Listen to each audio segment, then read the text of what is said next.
Hello everyone and welcome back to Duskwall here at Chaotic Neutral Games. I am Rodrigo, your storyteller for tonight, as we join Kevin, Kat, Mike, and Simon with their, I wouldn't call it adventures, bumbling towards something Failing like upwards. more or less, yeah, Failing failing forwards, upwards.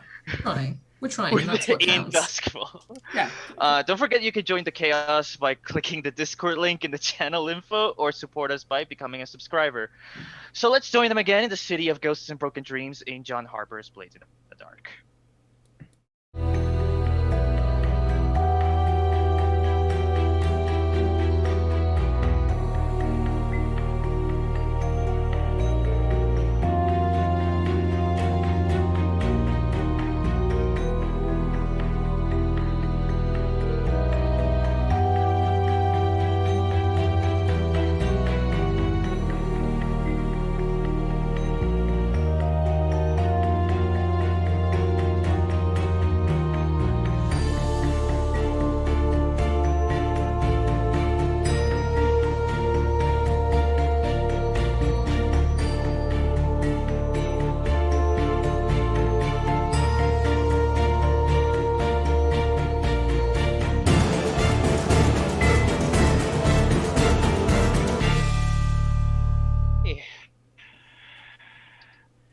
Hello everyone.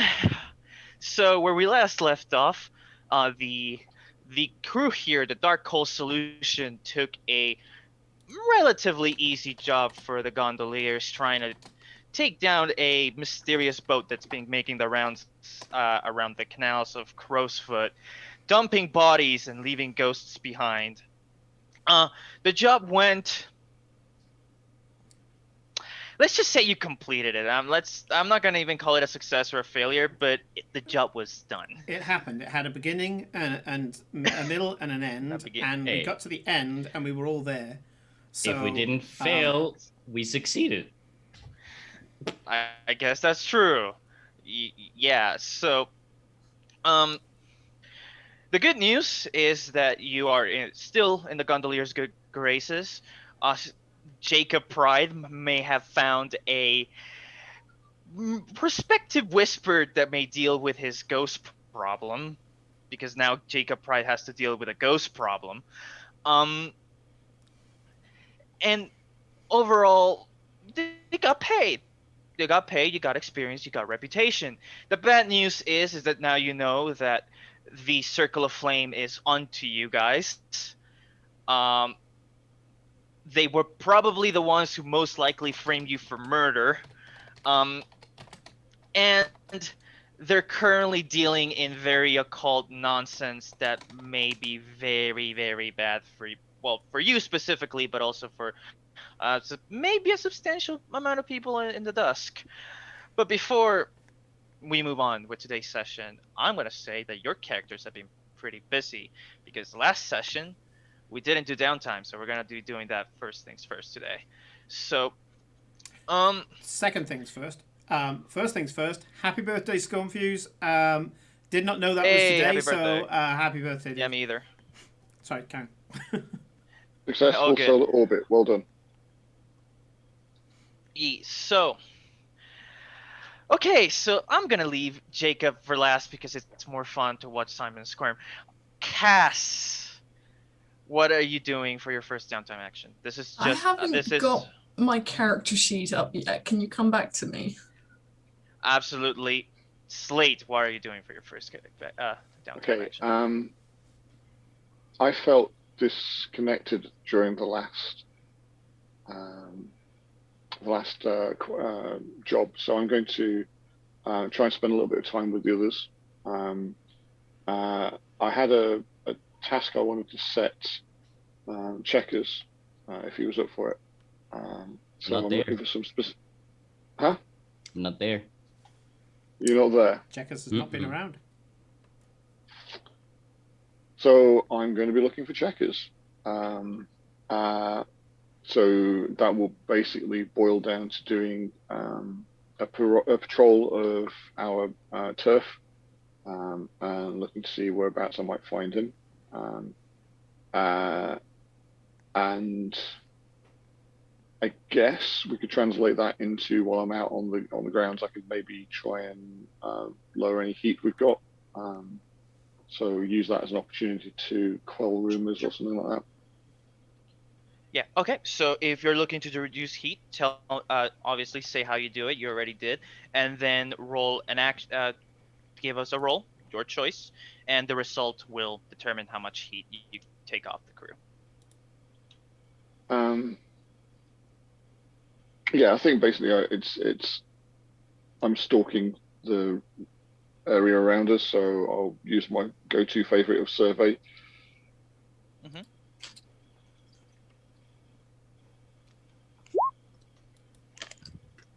Hey, 6.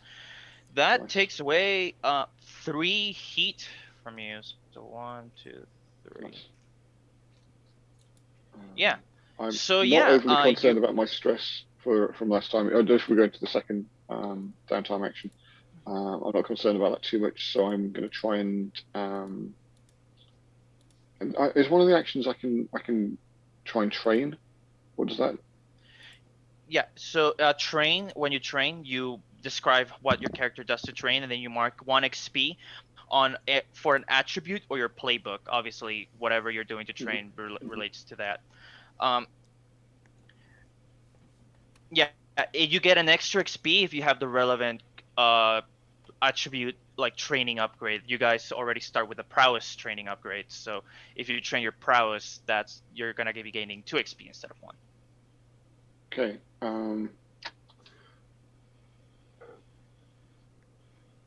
I was definitely spending a lot of time in the last job sneaking around rather than just holding my position. I was trailing the boat, so I think I want to try and train up on prowess because that is where you find prowl. So I'm going to be basically maximizing on that and then spending more time just trying to Mark, still sticking to my safety. Yeah. Okay. And tell us what does Slate do? Like in the fiction, what is Slate doing to train his prowess? I mean, my standard action is to, I'm always on the rooftops, but the methods that I use up there don't translate too well to the street level. So I need to rework how I approach things when I'm down on the ground. So my heavy cloak is still useful. It's full length, and I can shroud myself in that. the buildings are still my ally, although it's not the slanted roofs that I'm used to. The nooks and crannies, the sides of alleyways. I try to blend in as much as I can, and I just pick random citizens of Dustfall, and just decide, right, I'm going to just follow this guy. That lady over there, she's going to feel like she's being stalked for the next hour, and then that bunch Not of at all kids. terrifying. No, I mean, what am I going to do? I'm not. If I'm good at this, they won't know that it happened. If I'm not good at this, then they won't think that I'm following them because I'm just bloody obvious. Win-win. Yeah. No, nobody's at a loss. Yeah, Nobody's I put guess. out. Yeah. But those kids are bloody annoying because now they're following me. Right. So I tried to follow them. They spotted me. They ended up following me for about 4 hours after that, and just basically just mimicking everything I did. It was only when I actually lost them that I was convinced that I'd made any progress with my training. Yeah. All right. Sure. Okay. Cass, what are your downtime actions? Get to. I'm also concerned about Checkers if he hasn't showed up yet. Yep. We saw him swimming away and then that was it. He never came back. Is that right? I think I like it's been a while. Yes. But yeah. That's what happened. How long's it been? Well, actually, I want to say, yeah. Go ahead. what happened was I jumped into the water and the boat exploded, and I disappeared. That's the last thing you saw me. Oh, okay. Yeah, you didn't see me swim away. Okay. These downtime actions, I always imagine them as like a montage in the time between scores. I always say that's a minimum. In my brain, that's like a minimum of a week. Right. Okay. I'm gonna spend my time down at the docks trying to befriend people and ask them if they've seen him. Are you training your resolve, is it? Yes. Cool. Mark 1 XP as you talk to the sailors, talk to the newspaper boys, talk to the tattoo artists down in the Ink Alley. As you talk, that's what you do. That's what you do best. You talk, and you get better at talking. Or that XP. You get another downtime action if you're in. How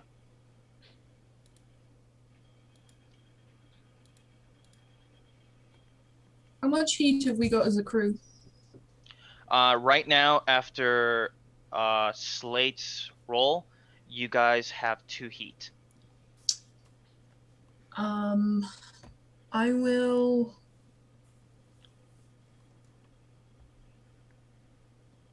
I'll try to reduce that by what am I gonna do? We're not burning any more police stations.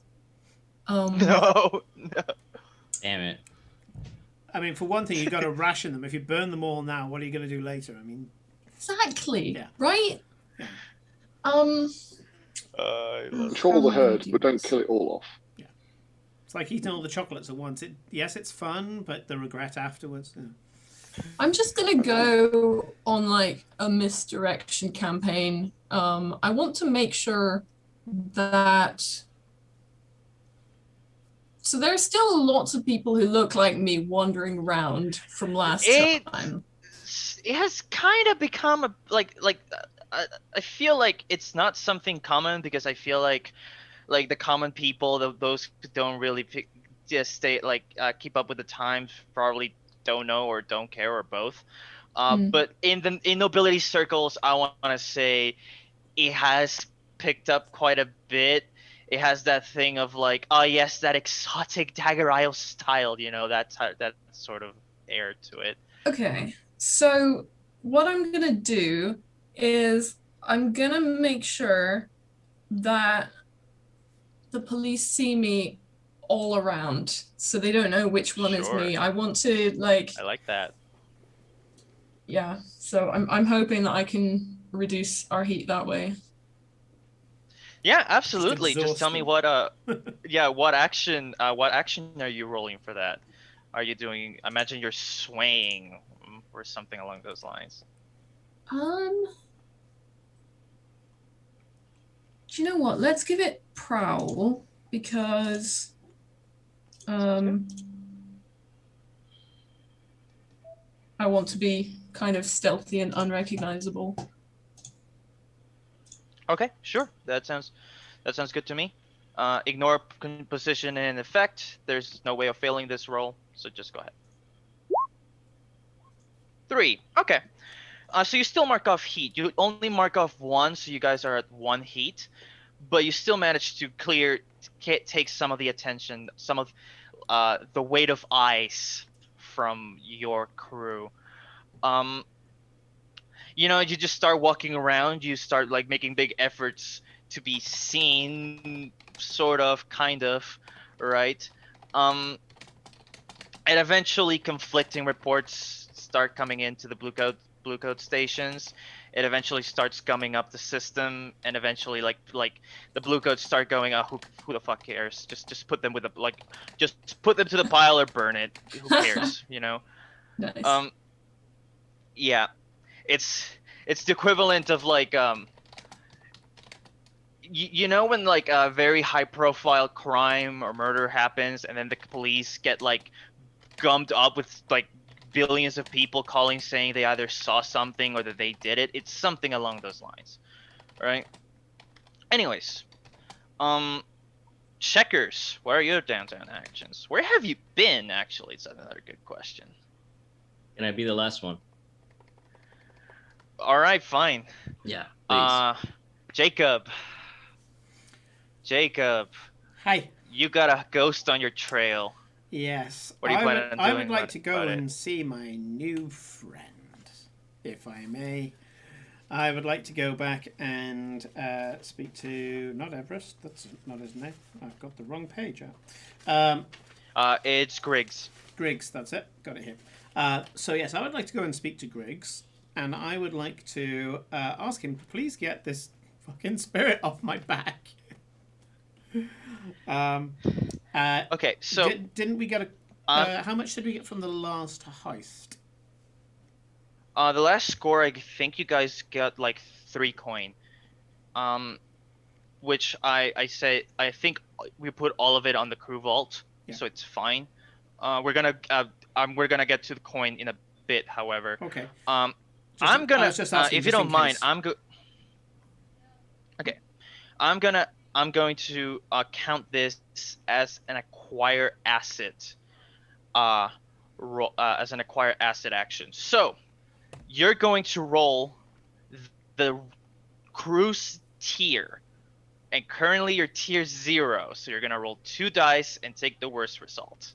Oh, fantastic. Okay. Yeah, let's do that. Is there a way of doing that? Can we spend coin to improve that? Yes, you may spend coin to bump this result beyond exceptional to reach higher quality tiers, but it costs 2 coins per level to do so. Nah, I'm not gonna be more of a burden on the crew than I already am. Is there a way of rolling your tier on the character sheet? If you want to, just click on the thing that says fortune roll, and I think you can get to input how many dice you're rolling in there.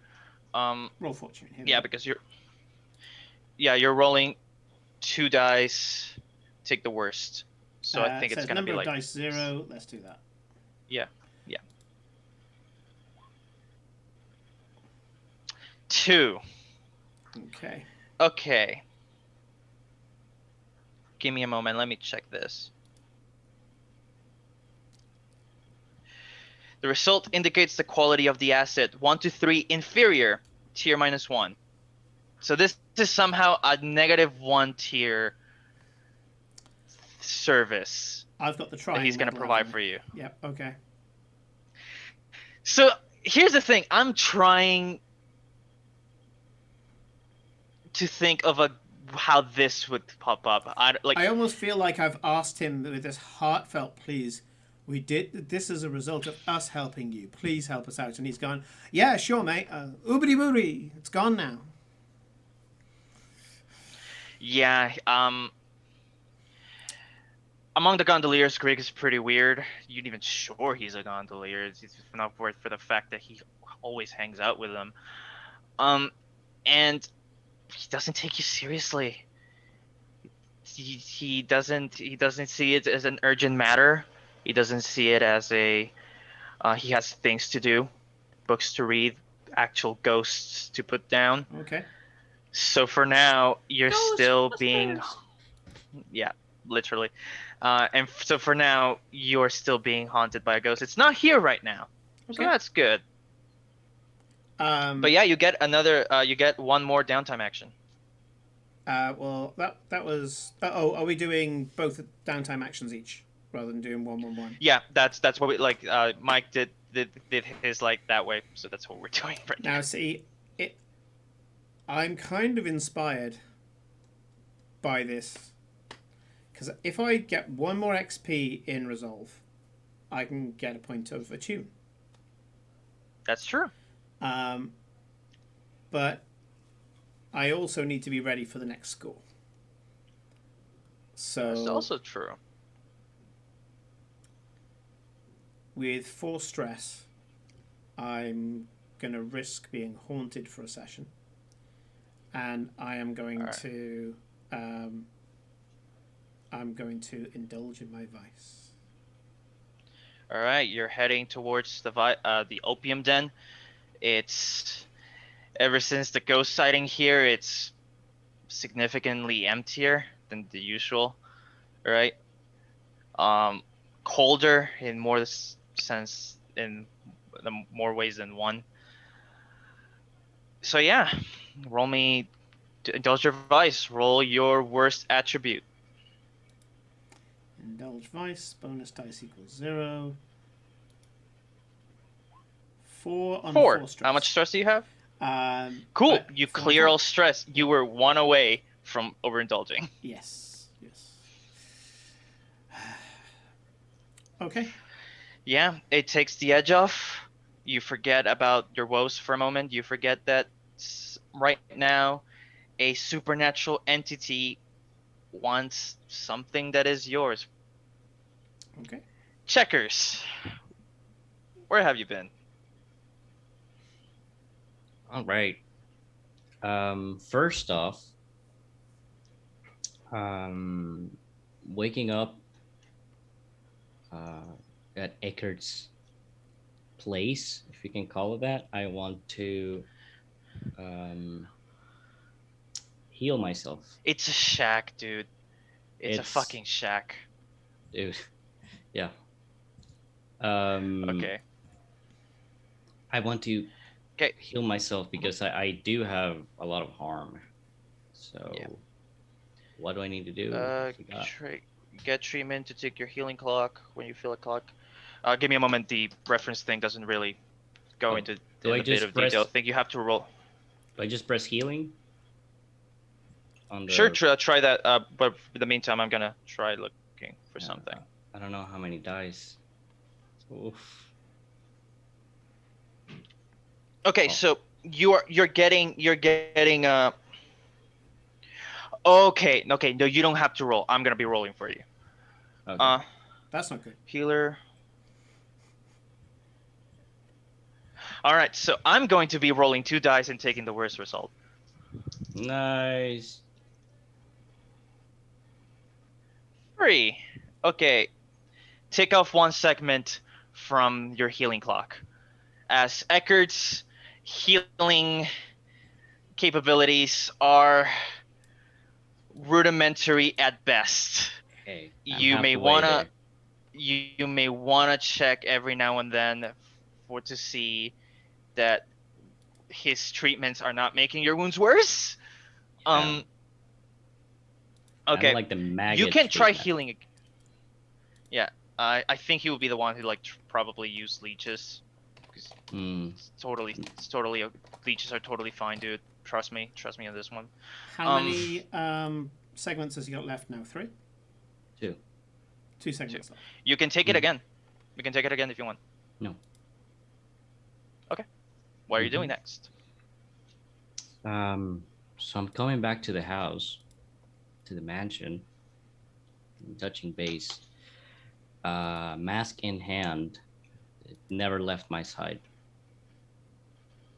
And by this point, since I want to say I've been licking my wounds for the better part of 2 weeks, I'm coming back, and that means I'm like a month and a half sober now. So this is Checkers without filter. I just Oh boy. go inside the house and just see everybody. I do not say hi. I just continue my path onto my workshop. Are you gonna indulge your And vice? I am going to indulge in my vice. Yeah, Okay. hammer away. Roll those dice. Do I have any bonus dice? No. You just roll. Take the lowest result above. You have 7 stress. You clear 2. So they're down to 5. Man, it's hard. It's the thing where like the thing that was making your head not clear, right? Now that you're like sobering up, that is making your head less clear, if that makes any sense. Mhm. You're not thinking how you used to. The screws are not going in into the right place, both here and in the project you're working. It still gives you something to do with your hands. It still lets you like fiddle and like make things, but it's not doing it like It's not it used filling. to Yeah, before. it's not No. fulfilling. Okay. So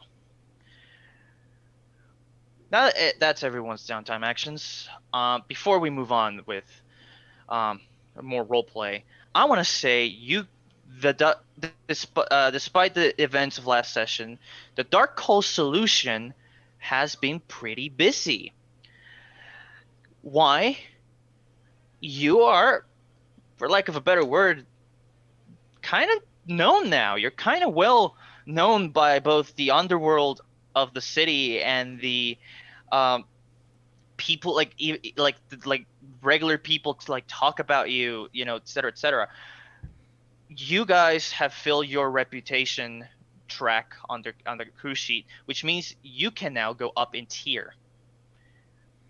So the way that works, if I remember correctly, you'll spend all of your reputation, and then you pay.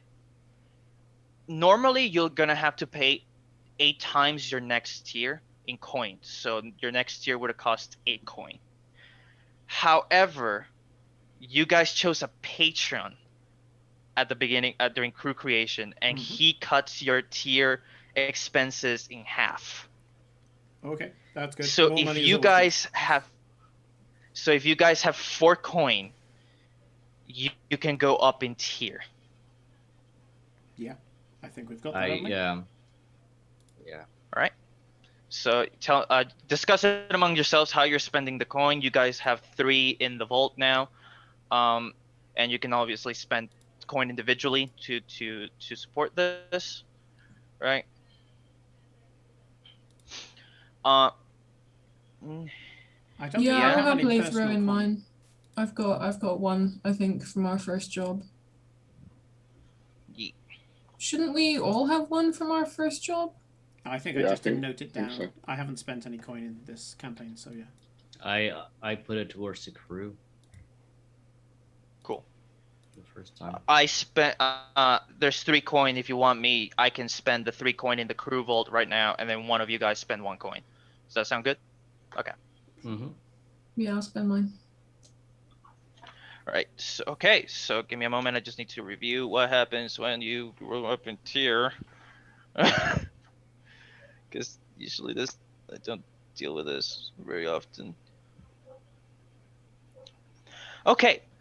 So I want to say during the next 2 or so weeks, maybe a month, you guys been busy expanding, both physically, improving the lair, expanding the territory where you operate in, but also you've expanding socially, making more connections, talking to the right people, um, getting your name known. So you guys have finally gone from tier 0 up to tier 1. However, you basically you are new kids on the block now. You have established yourself as actual players in the Dustful underworld, but you still have to prove yourselves. Your hold is weak. Things If things go wrong for you, all of that work will go down the trash. Okay. Be fine. We know what we're doing. Yeah. So with that said, how's the crew doing? What are they doing now? Are they at the lair? Are they somewhere else? What's going on? I followed Checkers into his lab. Hey, you all right? You disappeared. We thought you were dead. You good? I'm hammering away, and the moment I hear them speak, I turn around and just say, Do you want to know something funny? I have a feeling this isn't going to be funny, just judging by the look on your face. I still have the salt water taste in my mouth after all these years. I can still taste it.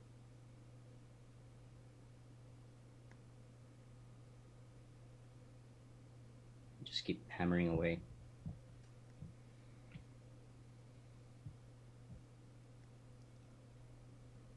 I leave, shove the door shut behind me, look around the main room. Is anyone else in there? I don't know. Jacob, Slate, are any of you in there? I would have probably done a scene before this, but yes, I would be there at this point. Okay. Uh, Yeah, I'm, you I'm, see. and I'm at Jacob's chessboard with a pair of calipers. I just Okay. kind of close the door loudly and look at you both, and He took it hard. I'm aware he took it hard, but there's no need to convince us that he's dead. 2 Wait, weeks! he's back? It's been 2 weeks. Have you ever worked with a firebug before? They are very pro-boom until they get to be part of the boom. Sometimes it rattles them. It takes a while for them to come back to themselves before they, before they get the taste for it again. Just go over to my drinks cabinet, pour myself a whiskey, down it in one shot, and then leave. Damn. Fuck. Okay, I don't Yeah. even drink, and I felt Yikes. that. Hurt my throat. All right. Go, Alex. I would like. I'm going to go for a walk. But I believe you, sir, have one in the pot. Talking to Slate. Yeah, Slate, ever since the art heist that you did, the Truth Above All have been politely prodding at you about this artwork that you have failed to mention for at least 1 or 2 months since the art heist. Yeah, I've been letting them know that we're staking a few places, getting a few ideas together. I know it's not been something we've hurried into, but there have been other tasks we've had to clear off our docket. But I keep promising, trying to hold them off. But maybe now is the time. Maybe I take Jacob to a few art exhibits that I've been watching. If you don't mind, I'd like a detour on the way there. And I go up, Yeah. I push over one of the rooks, and underneath it says Shell's Art Heist. Slate's Art Heist. Okay. Let's go. So, I put the calipers down on the board and pick up the little notes that I've been making and follow him out of the mansion. On the way there, we detour into trying to remember the posh area. Rodrigo, you'll know what I'm on about. Where all the nobles are. okay, so Brightstone. in Brightstone is the district of the rich. It's the marbled streets. It's the well manicured parks. However, if you want nobility quick and fast, there's a place you can go here in Six Towers. No, it's No, not. I'm And not sourcing nobility. I'm looking for a very particular person, and I know their route. okay, This sure. Is, this So is you're more, going to This is just a bit of Brightstone. character background. So I go to a park in Brightstone. It's a light park. Lanterns everywhere. And I go with Slate, and I go. Just one moment. And I wait for a particular person to come by. She is noble one, roughly Jacob's age, and he just watches as she walks around, and you can see he's Okay, are scrutinizing you waiting for her? and he goes, "They haven't got to her yet, you see. I grew up with her. Back when I was the son of a maid, the children in the house would not have many other children they could play with, so they ended up playing with the helper's children. Of course, as they grew up, they would be distanced physically, also brainwashed into seeing us as lesser creatures and teaching us teaching them how to deal with us, how to be friendly to us, but only to keep our loyalty, that kind of thing. They haven't got to it yet. See how she thanks that maid there. It's heartfelt. I've seen people mistreating servants around her and seeing the apologetic look on her face. It's something And you need me to. No, I just was going here anyway, and if we were going to an art exhibit, I wanted to detour here. You have no function here, my friend. I was just musing to you. This is why I need to be more careful, I think. I keep assuming that they're all the same. It's my passion and my hate speaking for me.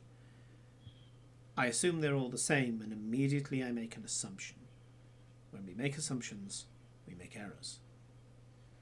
Now, it might not be that all of them are redeemable, but I have to remember that we live in a life that is literally shades of grey. I need to know which shade our adversary is before I start dealing with them, rather than just putting them into a basic label and dealing with them as a whole. Anyway, This talk of shades of grey Jacob. leaves a distinct, uncomfortable look on Slate's face. Either she is someone we trust or she isn't. Which camp is she in? we don't trust anyone apart from ourselves, and even then, how can we trust ourselves? That has always been a given. No, I'll keep that in she's a non-entity as far as the crew is concerned. But maybe a lesson, a study, my study at the moment. I want to see, does her mind poison, or is the sprightly girl that I grew up with somehow still there, indomitable? Anyway, let's go back into the filth, shall we, my friend? Let's go. Jacob, just a quick thing, a retroactive thing I'm gonna add. Mm-hmm. When you were saying the whole thing about Shades of Grey and thinking about your adversaries, something has been staying on your mind ever since you found the note, brought it to the gondoliers, and told you what it was. And they told you what it was. And the more you thought about it, the more you came to a realization. This is not just a flex, for lack of a better word. This is not just them flexing their power, their influence, their knowledge. This is an outright declaration of war. What the note that they The note. They haven't done anything yet. They're biding their time, but something in your chest knows that whatever they're up to, whatever they're planning on doing, they're about to do it soon. It'll probably weigh heavy on his mind, but he knows there's nothing that can be done so far. I mean, we tried to get information. The gondoliers didn't know. If the gondoliers don't know, who the hell is? Whatever's going to happen, he's mostly probably just going to have to react to it rather than be proactive in this case. He'd like to be proactive. He tried to be proactive. Last session happened because he tried to be proactive. And, you know, even though we succeeded and got our thing from, and got our help from the gondoliers, our help from the gondoliers was a bit of a chocolate teapot. It was kind of useless. So he's just going to suck it up, know that we're going to be hit at some point, and is mostly just trying to get friends. If you can't prevent something from happening, you try to make sure you have as many assets as you can so that when the shit goes south, you've got people on your side. And if we end up getting some good karma, we've already got it with a couple of the factions. I mean, technically speaking, we got extra karma for the gondoliers last time. Let's get it from, what's it, the something above, whatever it's called. The truth above. Truth above all. Truth above all. And yeah, let's just make sure that they are firmly on side so that we know our allies are our allies at least. Yeah. Speaking of Slate, I wanted to just tell you something really quickly. During your research, I'm just going to give it to you for free. During your research into art exhibits are not numerous in the Dusk, but there are quite a few. The issue is that art exhibits pertaining to the specific subject matter and the specific art style that you're looking for, the truth above all is looking for, they are rare if not non-existent, right? Raffaello's exhibit was probably the most high-profile exhibit of these types of paintings, these types of subject matter. However, you come to another realization. Sure, you cannot rob an art exhibit, but you can definitely rob someone's personal art collection. Mhm. So yeah. Okay, so I'm gonna give you guys the floor now. If you want to gather information, look for potential targets. I'll let you. I doubt that there's like a public library. You know, we're not expecting a.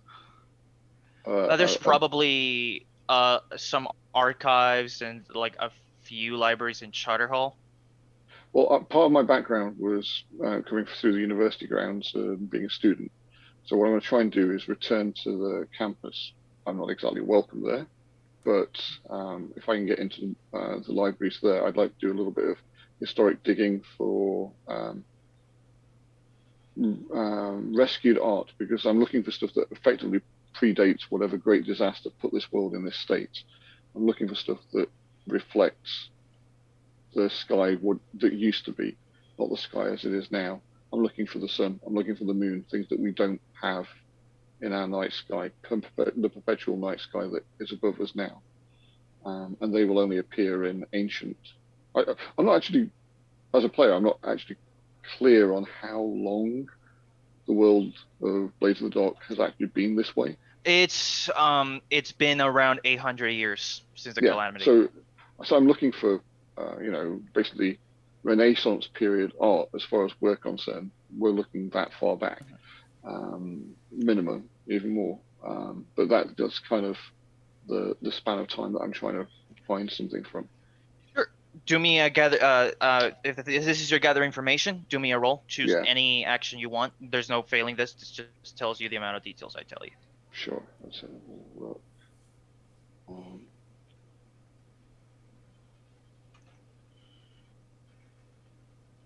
I'm looking and thinking this is more study than survey, so it's only the one dice.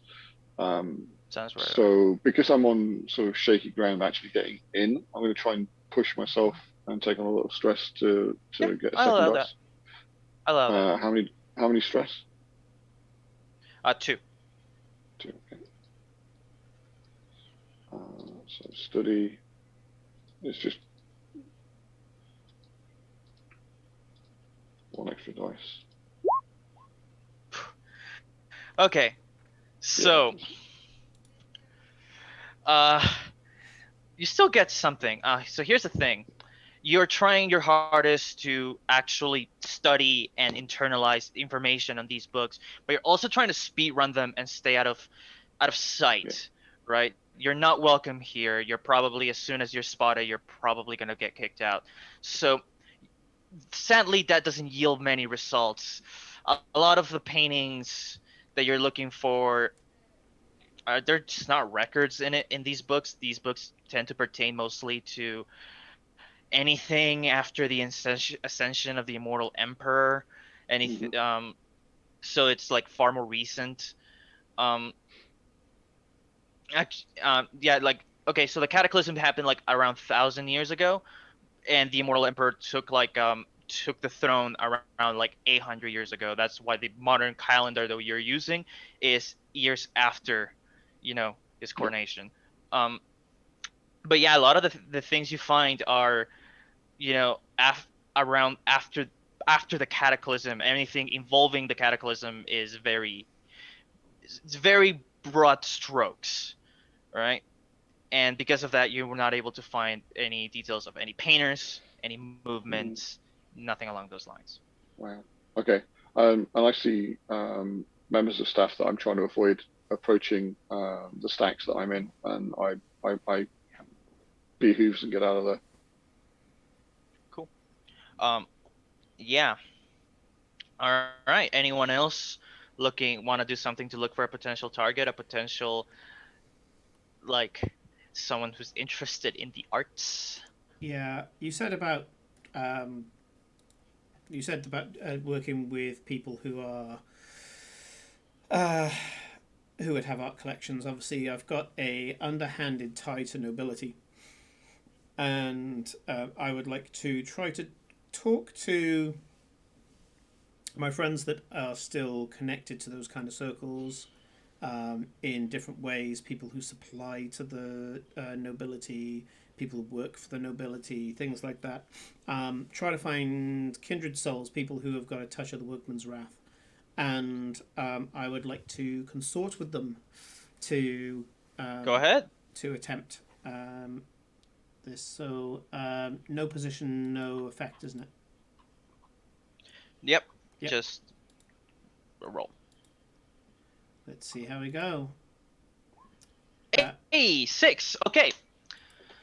All right. So yeah, you meet at the servants of the nobility don't really hang around Brightstone. No. The place you're gonna found them are most likely going to be Char Hollow, and Char Hollow is very special. It might be one of the poorest districts in the entire city. However, it has one of the most tight knit communities in the entire city. And with that, like people here look out for each other, and it's so easy for you to just bring up your servant background and make yourself a man of the people. You empathize, whether feigned or not, with the struggles of these people, and through that you manage to have them talk. Not only do they talk about, Yep. not only usually the information you get in the form of complaints, but if eventually you start pushing them a little bit for details. One of them in particular is bitching about his charge, his like the ability he has to serve to. He has to serve for a man called um, Arundel Claremont, who seems to have for a while now be quite obsessed with the same art movement that Raffaello uh, is, has popularized. Um, he he has apparently an entire like section of his mansion dedicated to weird paintings depicting a supposedly pre-cataclysm world with orange skies and a red moon, something like along those lines. You know, um, you ask him for more information, and he's happy to tell you. Like, he probably gathers you're going to burglarize the shit out of this guy. He doesn't care. Um, so he just like readily gives you his address, and I want to say it's a mansion. It's probably your typical Brightstone mansion. I want to say it's on the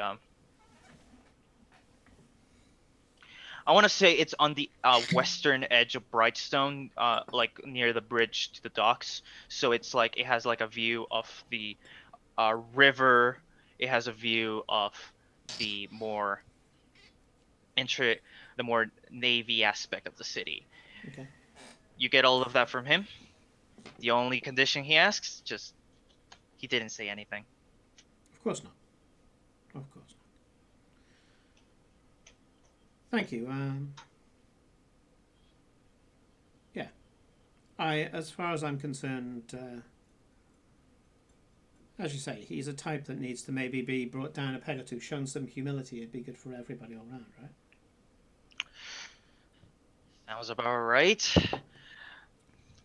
Just do bear in mind, he is a bit of an eccentric, and I just don't mean his art tastes. He has, despite being a successful businessman, he has a habit of not leaving his house.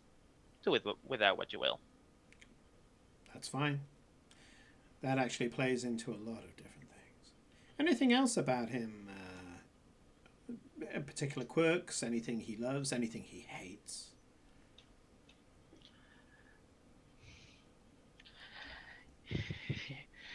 Despite his airs of despite his airs of high and mighty nobility, dude loves his drugs. Does he now? Does he now? Yes. Well, we shall maybe have to ease the passage for him. Thank you for your time. And I pay for his drink. Cheers. Actually, I pay for his drink and his meal, actually. And say, hey. I want to imagine that you were like, this was not just a no, one-on-one talk with him. He was mostly like, you were surrounded with a bunch of workers who were all exchanging anecdotes, stories. Oh, yeah. He was in the bitching press. about it. He was in the press Yeah. of the working pubs. But yeah, he kind of pays for the guy's drink, and he says he puts another, not coin, but he puts a coin on the counter and says, bit of food for this man. He's a hard worker. Pats him on the shoulder, tips his hat, and leaves. Sure. Yeah. Okay, so now you got a name, an address, a possible exploit. What do you guys do? I go back to the crew. I might have a mark. I don't know if the rest of you want to try to see if there are any others available. But we've got somewhat of a hermit. He is... Not you, hermit. We've got somewhat of a hermit. He, well-to-do, has the type of art collection that we're looking for, that would possibly have something to satisfy Slate's requirements. Downside and upside down. Although I think we can turn this into an upside and upside, and I want to hear your ideas. He never leaves the house. As I say, a bit of a hermit. But he does love his drugs. Now, if he's in the house, it doesn't matter if he's completely blotto. I guess what we need to do first, I would assume, is cut off his regular supply. We might be able to do this through good means, by a friendly conversation, rather than just taking out his supplier. But anyway, ideas. The name is Aradel Claremont, and I give them the address. Ideas. Okay. I've been thinking that of late we've relied too much on a blunt force approach, a burning things down on our way through approach. Maybe we could do this with a little bit more finesse. I would say that's fair. There's a weakness. He is house bound. He has things brought to him. We know what they are. We can manipulate that as an entry point. We can use other influences to actually gain access to the paintings. We could come in for seemingly legitimate reasons. We could con our way through this rather than just heist our way through this. And I would prefer that. Our last art heist lacked a certain finesse. If possible, fellows, I would like for us to reclaim that part of our reputation. After all, people are starting to watch us now, are they not? So, he has possibly the grandest collection, at least the easiest to locate collection of artwork of historic interest for studying a period of time lost to the eons. We approach it academically. We come to the point where we have discovered this treasure trove through provenance is available only in his care. And we ask for access to study it. There is, I think, an opportunity here. Checkers, you're a crafter par excellence. You haven't had much chance to show that. Do you think that you could mock up a painting that, if we were to pass ourselves off, as Slate suggests, as scholars of the before times, maybe we could get briefed by the truth above, and they could tell us a few tidbits that we could use in the pitch.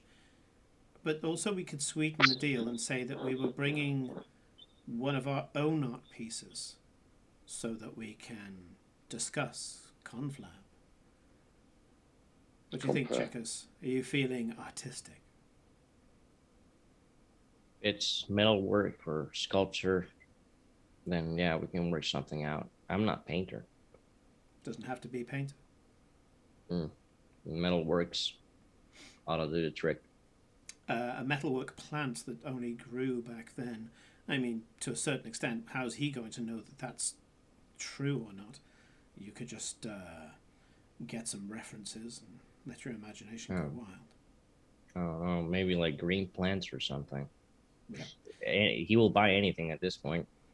We could use some copper or bronze, deliberately tarnish it so that the oxidation turns it green. So I'm gathering this is sounding like a deception plan, with the method of deception being the sculpture, unless anyone here has any objections. Yeah, I'm thinking an academic study approach. So we have an art piece we want to compare to what he has to better understand what it's meant to represent. Okay, so everyone mark your load. Yep. Mark your load, however items you may want to bring. And then whoever's feeling lucky, roll me 2d6. Kat, do you want to do it? I was going to say I don't feel lucky after last session, so somebody else. Sure. does. How do you do it? Just if you want to, in Roll20, type /R 2d6k1. I think that's the command, right? Yep. Or you can just do double square brackets 2d6k1 close double square brackets. Both do the same thing.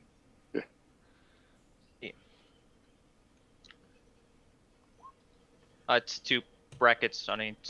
Yeah, sorry, 2 square brackets. Remind me how the load works. You take the highest result, which is a 5. Nice. Okay, So you guys at a risky position when the action starts. So it's a few days later. You guys have Checkers worked on his sculpture. You made grease the right hands to get the appropriate documentation and all that, all the preparation you need. And before you know it, Cass and Jacob are knocking on the front door of the Claremont mansion. Now I'm trying to think, how can this be risky? Okay. The drug dealers were already there. We've sent correspondence ahead of time to let them know that we're on the way. But being somebody who never leaves his home, we've not actually heard back that he's expecting us. So this isn't exactly cold calling, but we're not entirely certain that we're welcome. Okay, yes. So what you knocked on the door, and a servant opens the door, and it's like, "May I help you?" She looks weirded out, like she's not sure what your guys' deal is. Master Claremont is not expecting any visitors today. Who might you guys be? How might Oh, you I'm so flying people sorry. be? It seems like there may have been some misunderstanding. We thought that our letter made its way through, but I suppose not. We are art historians, and we're hoping to study his collection. It would be a massive favor and a great service to all art lovers everywhere. Yeah, you're risky. This is standard effect. What are you rolling? I'm going to help, if I may. You're gonna use foresight? No, I'm not going to use foresight in this case. I'm actually going to burn some stress. It's just one. I'm going to contribute and just say, and of course, as per the letter, it does include a personal thank you from our society, a loan of one of our own art pieces, and unless Slate and Checkers are somebody else, are somewhere else, they're holding with the tarp over the top the art piece, and I indicate to them and say, we brought the thank you all this way. It is not the most delicate piece of art, but certainly we took some risk to get here. There are ne'er-do-wells. Cass, get an extra die. Did you say standard effect? Standard effect, risky position. With one bonus. Checkers, how are you holding up?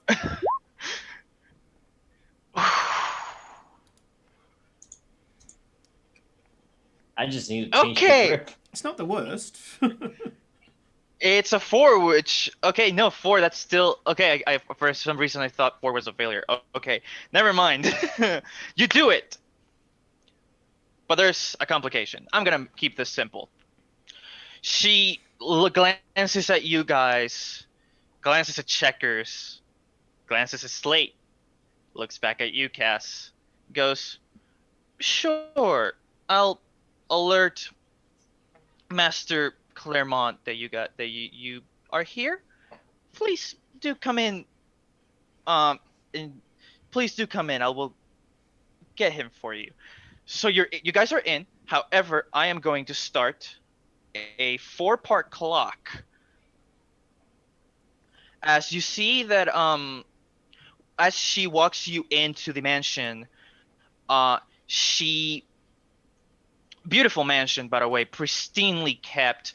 A lot of I want to say very gothic, just because it's my personal tastes. It's very gothic, but it's otherwise like very, very, very well kept. There are obviously some guards inside, some security, like but the fair amount of butlers and servants. And when you walk in, you notice that Cass, you notice that she quickly, as she goes up the stairs to alert Master Claremont, she whispers something very quickly to someone's ear. You don't get to hear what she said, but considering her body language and her quickly glancing back at you, I think you gather really easily that she's saying, "Keep an eye out on these guys." So the 4-part clock that I'm starting is, I'm just gonna call it suspicion. And when this clock fills up, um, well, your cover's kind of blown, and they're probably gonna call the Bluecoats on you. If I may, I want to tick off subterfuge supplies, and that's something for me and Checkers.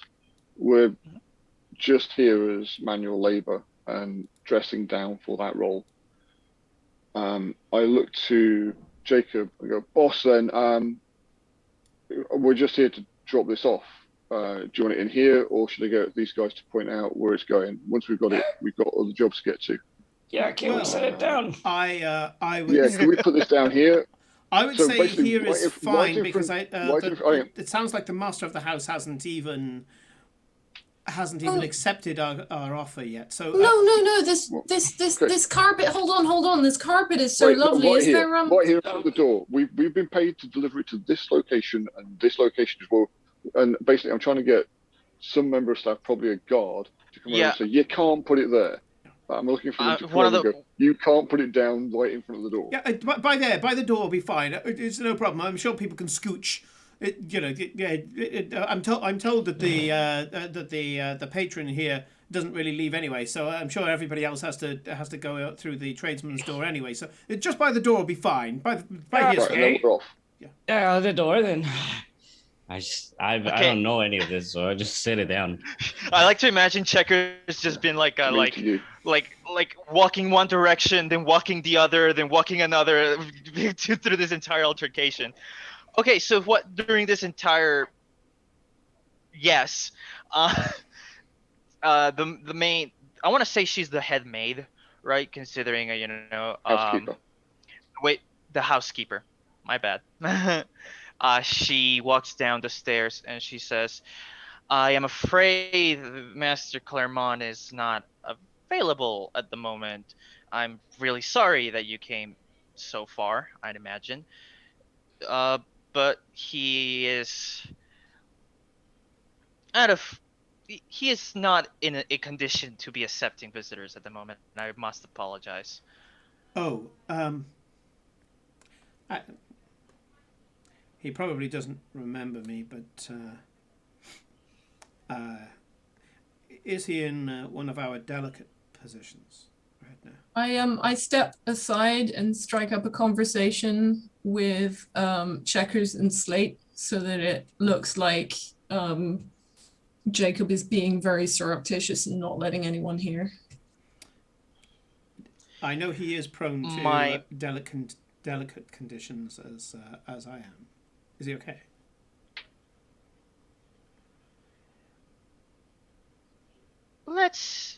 Yes, he's quite alright. He's just not available for visits. That's fine. Not available for visits is fine. I'm there frequently myself, as long as he's not anywhere worse. And I'm gonna flash a smile, kind of a conspiratorial smile, and say, "How long do you think it will take? We do have business with him, you understand."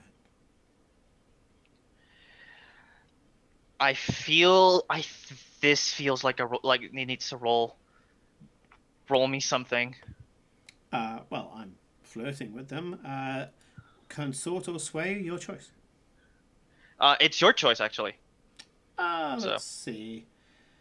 It says I can consort based on my background. I'm talking. Then consort it is. Servant to servant. So this is risky as fuck. Of course, it is risky. And standard effect. And sure is. Yeah. Let's do that. No bonus dice. 6. Hey. Hey, All it right. likes me today. Yeah, it does. Sure, it does like you today. So you flash a conspiratorial smile to her. She catches it, takes a deep breath, says, "Sadly, my master won't be available for the rest of the day. However, I do think he would agree that it would be unfair to leave you hanging. Uh, I'll allow for you to stay as a guest, at least for today. I imagine he will be in total agreement over this. Don't worry about the permit." Excellent. Excellent.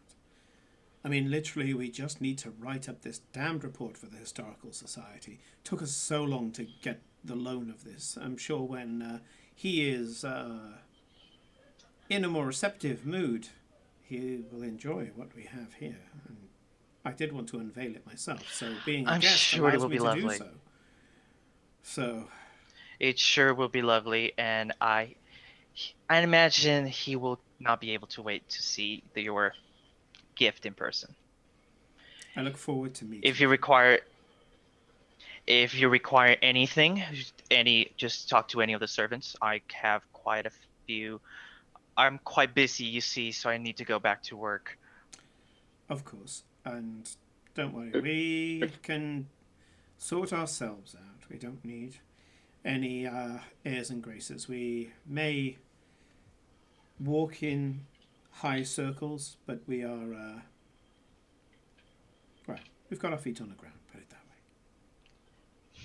She Two smiles. peas in a so, pod. my hope here is that we're going to try and sway somebody to get us to move this art installation into a less obvious location in their building.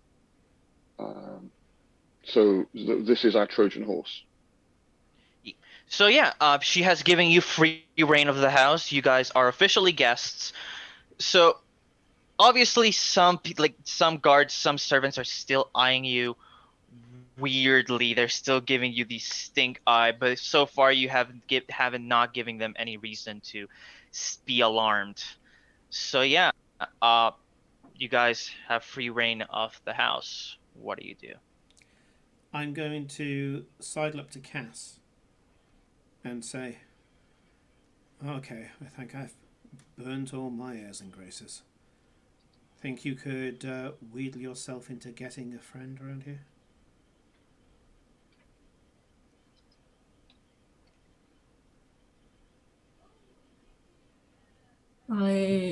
Who's left in the room?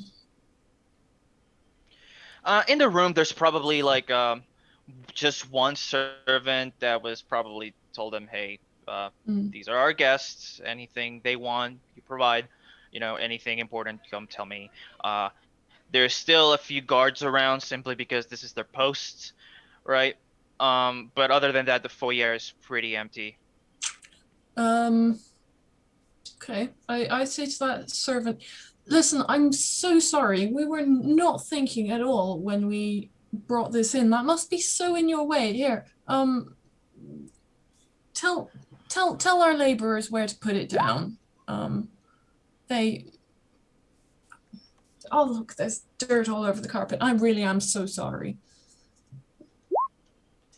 Okay. Yeah, sure. I know, I know, Master Claremont has like an art collection somewhere in the house. I just not don't know. I don't know if we're allowed to go into it. Uh, what are you trying to achieve here, Cass? I want them to show where the art collection is and escort us to All right.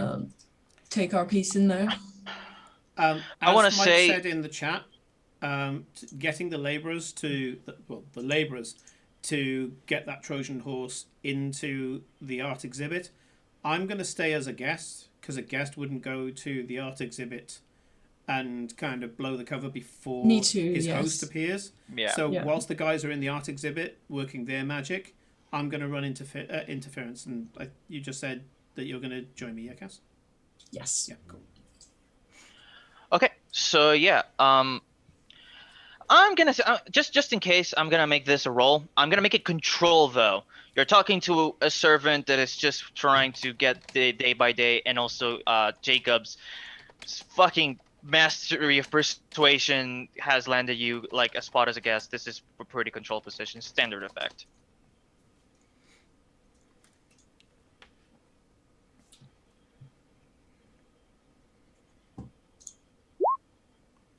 Ooh. 5.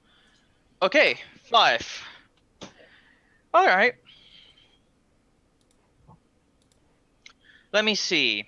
What does it say here? You hesitate, withdraw, and try a different approach, or else do it with a minor consequence. Your mic is working. Mike. Your mic is working, Mike. Thank you. Or or else do it with minor consequence. A minor complication occurs. You have reduced effect. You suffer lesser harm. You end up in a risky position. Okay, this is a weird one because you do it. He So- will tell you where the like. Yeah. Sorry. So if you're looking for a complication, if we're moving it, then they obviously will be sending guards with us. Yes. Yeah. That sounds good. Yeah. Yeah. All right. So Mm. that's the complication. But otherwise, he says, yeah. I think Master Clermont will understand.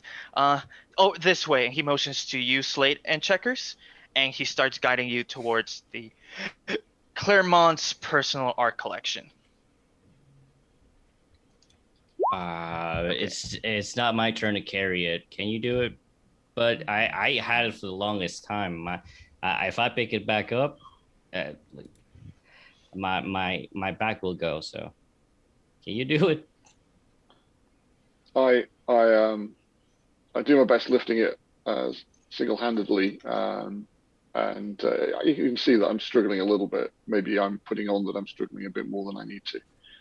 But yeah, I manhandle it one step up at a time, potentially scraping against the marble steps as I go, potentially scuffing something if I'm not careful. And if there's a guard with us, I could go, look, dude, just there's not enough room on these steps for two of us. Do you mind just taking that end? Just take a little bit of the weight, and I'm getting the guard to try and help us get this to wherever it is we're going. Yeah, I can't handle it anymore, Mr. Guard. My back. I'm old. I'm a veteran. In the war. I can't do it. I've got to be honest, you're looking the worst I- I've ever seen you, and we've worked together for years. Oh yeah. You look bolder Okay. than I remember as well. Right, I think The I art- think he's bolding for mage, Mr. Guard. So can you help us out? The kid? guard.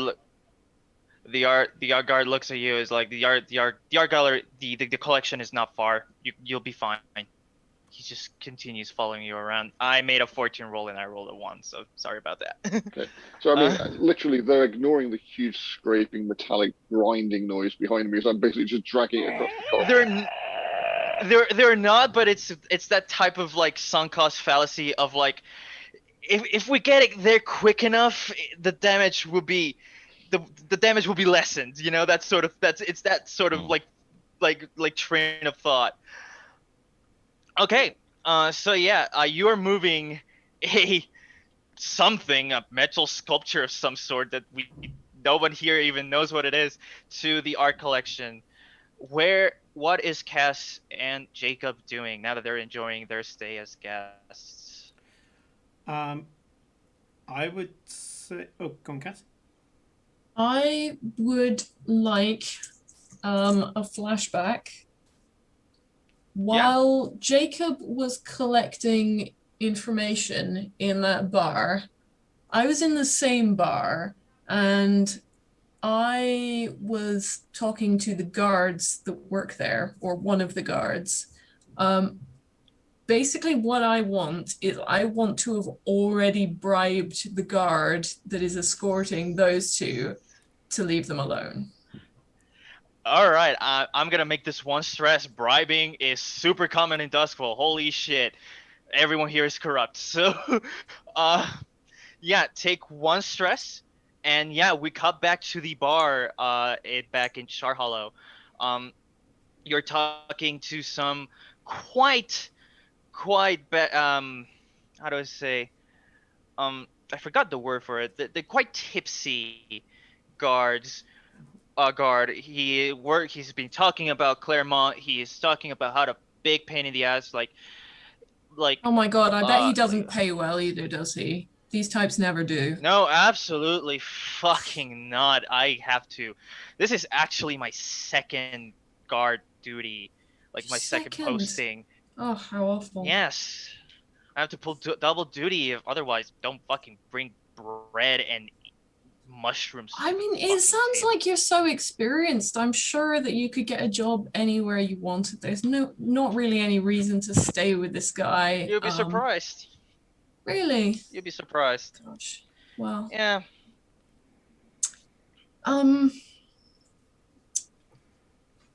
listen.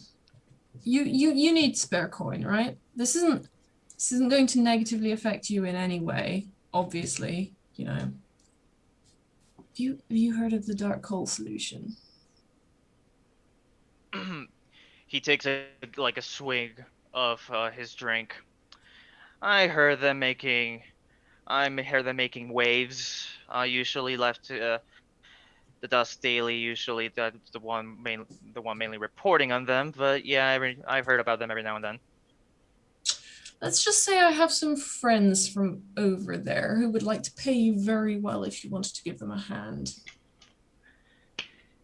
What are you rolling? I would like to roll. Let's see, what have I got? I will roll sway for that. Sounds good. What's my This position? is going to be control standard. Control standard. Controlled, standard. And I would like to push myself for a bonus die. Hell yeah. Does that mean I take a stress? Yeah, you take 2 stress, but you get Two an extra stress. die. Okay. Hey, 6. That's very good roll. That is an astounding roll. That is the best roll I've seen so far, except for that one crit that we had last session that I forgot about because of all the sea of bad rolls. Right. Okay. So, say no more. You know, he gives you his schedule. He gives you his posting. You know, like the times where he works, and you know, he is obviously expecting a cut, but I'm gonna say that the cut that he's asking for is insignificant enough that it won't affect your payout in coin, right? So, but yeah, he is all up for sticking it to the man, and so we cut back to the present, and yeah, you'll get back to the guard, and now you notice that his standoffish nature is most as a way to keeping his cover, and he's actually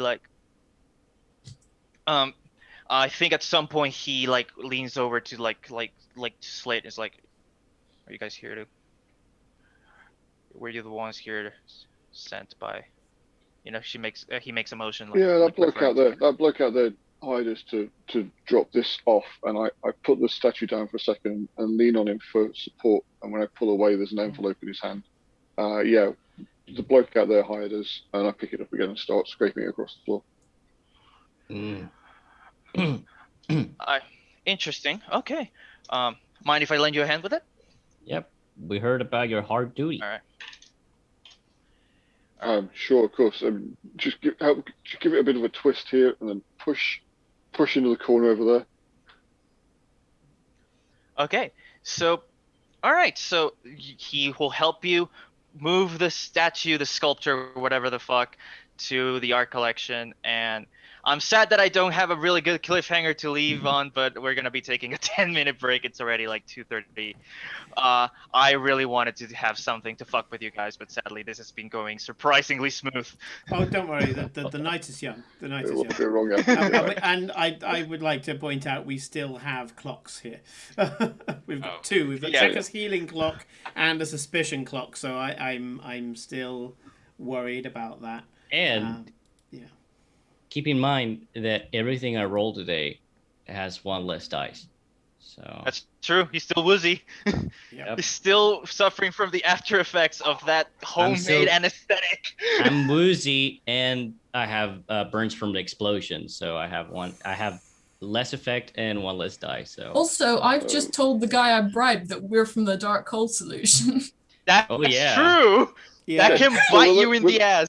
Anyways. I With thought those I three- thought it was a with bit those of a three weird flex, bombshells. but I thought, Cass knows what they're doing. I'm gonna let them get on with it. What would ever have led you to believe that I knew what I was doing? It's more so much Anyways, that we're the scene that you described, I'm elsewhere in that same thing, so I didn't really have a choice. I'm trying to delude myself into thinking it's going to be okay. Okay, so we'll be back in 10 minutes, more or less, and see if this mansion heist goes without a hitch, or if something goes terribly, terribly wrong. It's probably going to be the latter because dice. See you later, everyone. See you in a bit. All right.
Welcome back, everyone.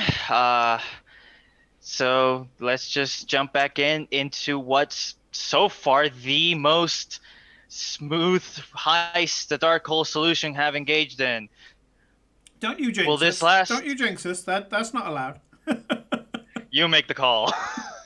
Anyways. Only we All get right, to jinx us. It's going great. Yeah, it's our job. Yeah. All right, Best so job ever. when we left off, Checkers and Slate managed to get in contact with the guard that Cass had bribed in a flashback, and he has now, helping you take the statue, sculpture, whatever, hunk of metal across to the Hey. all It may be very quiche, but it's still art. True. Algo de Marte. So now you're taking it to Arundel Claremont's personal art collection. Meanwhile, through Jacob Silvertongue and Cass's also Silvertongue, but from a different flavor, they are now enjoying their stay at the Claremont Mansion as guests. You have been given free reign of the house. Obviously, some areas are off limit, but that's expected. What do you guys do? I'm going to take Cass's lead for the first part as I start watching.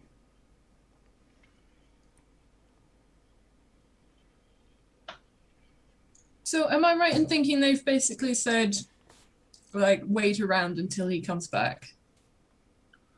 Yeah. So I felt like I said this, but I think I didn't. Claremont is out of commission for a while. He is not, like, the chances he is not going to be seeing you today. It's the reason why they offered you to stay as guests.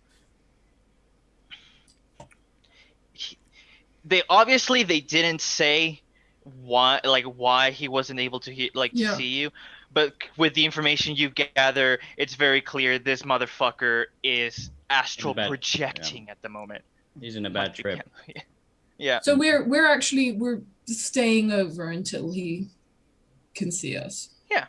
Okay. It was an offer that you graciously accepted. Yeah. We're in the parlor. There's a piano. I would like to play the piano. All right. I got the prop right here. Hell yeah. All right. So, yeah, sure. I didn't have a map of this place in mind, so I'm just spitballing this as I go. Sure, there's a piano wherever you are. This is a parlor now. Yeah, sure. What are you trying to accomplish? You can play the piano. I'm not trying to accomplish anything other than, like, play the part of somebody who's settling in for the long haul to try and wait it out until the person we came to see is going to be available. I'm going to jump in on. Yeah, I'm gonna jump in. I'm gonna take Cass's lead. That's why I was there. Like, okay, what are you gonna do? And when Cass play starts, Wonderwall. Free bird. But yeah, as Cass starts playing, we notice there's suspicion on us. In order for us for that suspicion to not tick down, to use the game terms, we've got to play the part to the point where they're like, "Nah, we were wrong," and so I'm going to play the part of someone who's just like doing the job and suddenly realized he gets to spend a day in really lavish surroundings and is really glad about it. I mean, this is a DOS day. I'm getting paid for this, according to them. And so I'm going to play the person who, along with Cass, is just going to chill out. And what my long-term goal, Rodrigo, is to, first of all, allay the suspicion. Yeah, I want to make sure that doesn't tick forward. I know the clock's going to stay there, but I'm going to make sure it doesn't tick forward by just having fun. So when Cass is playing, if there's if what they're playing is something that I know the words to, I'll sing along. Occasionally, we'll go into like a comedy song or a bawdy song, or whilst Cass is just idling, I'll refill their drink and start telling like anecdotes, dirty jokes, things like that, and just kind of get it so that and we're being a magnet. We're supposed to be here for a decoy, but we're also supposed to lay low, and we're going to do both simultaneously. So whilst Cass is playing, I'm going to play the part, but I'm also going to make it so that it's appealing to be earwigging. There'll be quite a few. We're hoping to get as many as we can of the staff to be polishing something nearby, or guarding the door to where we are, or whatever, and just making sure they're looking at exactly the wrong half of the group. Oh my goodness, did you hear about Lady DeLorean? Oh, what a scandal. I know. Who would have thought she had it in her at 60? I mean, I'll really. make a note of that. I mean, when it comes down to it, I mean, you know, they say about the gardener boy, but really, and I didn't know you could even do that with that drug. I mean, I'm going to say I'm not going to make you guys roll for any of this, since this is.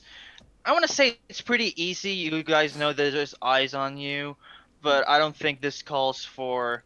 I don't think there should be a roll for act natural. All right. Yeah.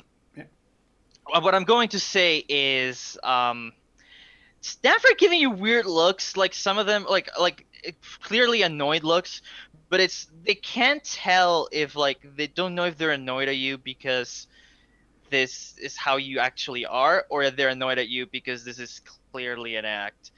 Regardless, they're giving you weird looks. They're and you're not breaking anything. You're not setting anything on fire yet. You're not. We're going to avail ourselves of the drink and stuff like that enough to play the part, but not so much that it pisses them off.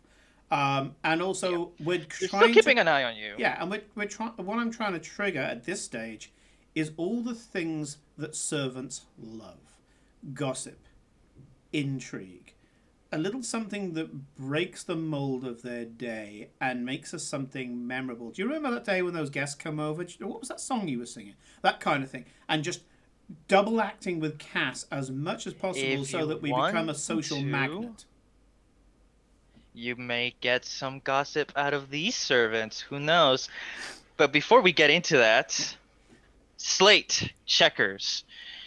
Now it's the three of you pushing or carrying or rolling, as far as I know, this thing into the art collection. I want to say that I haven't thought of the layout of this place, so I'm going to say it's pretty far back in the mansion. It's probably across a courtyard.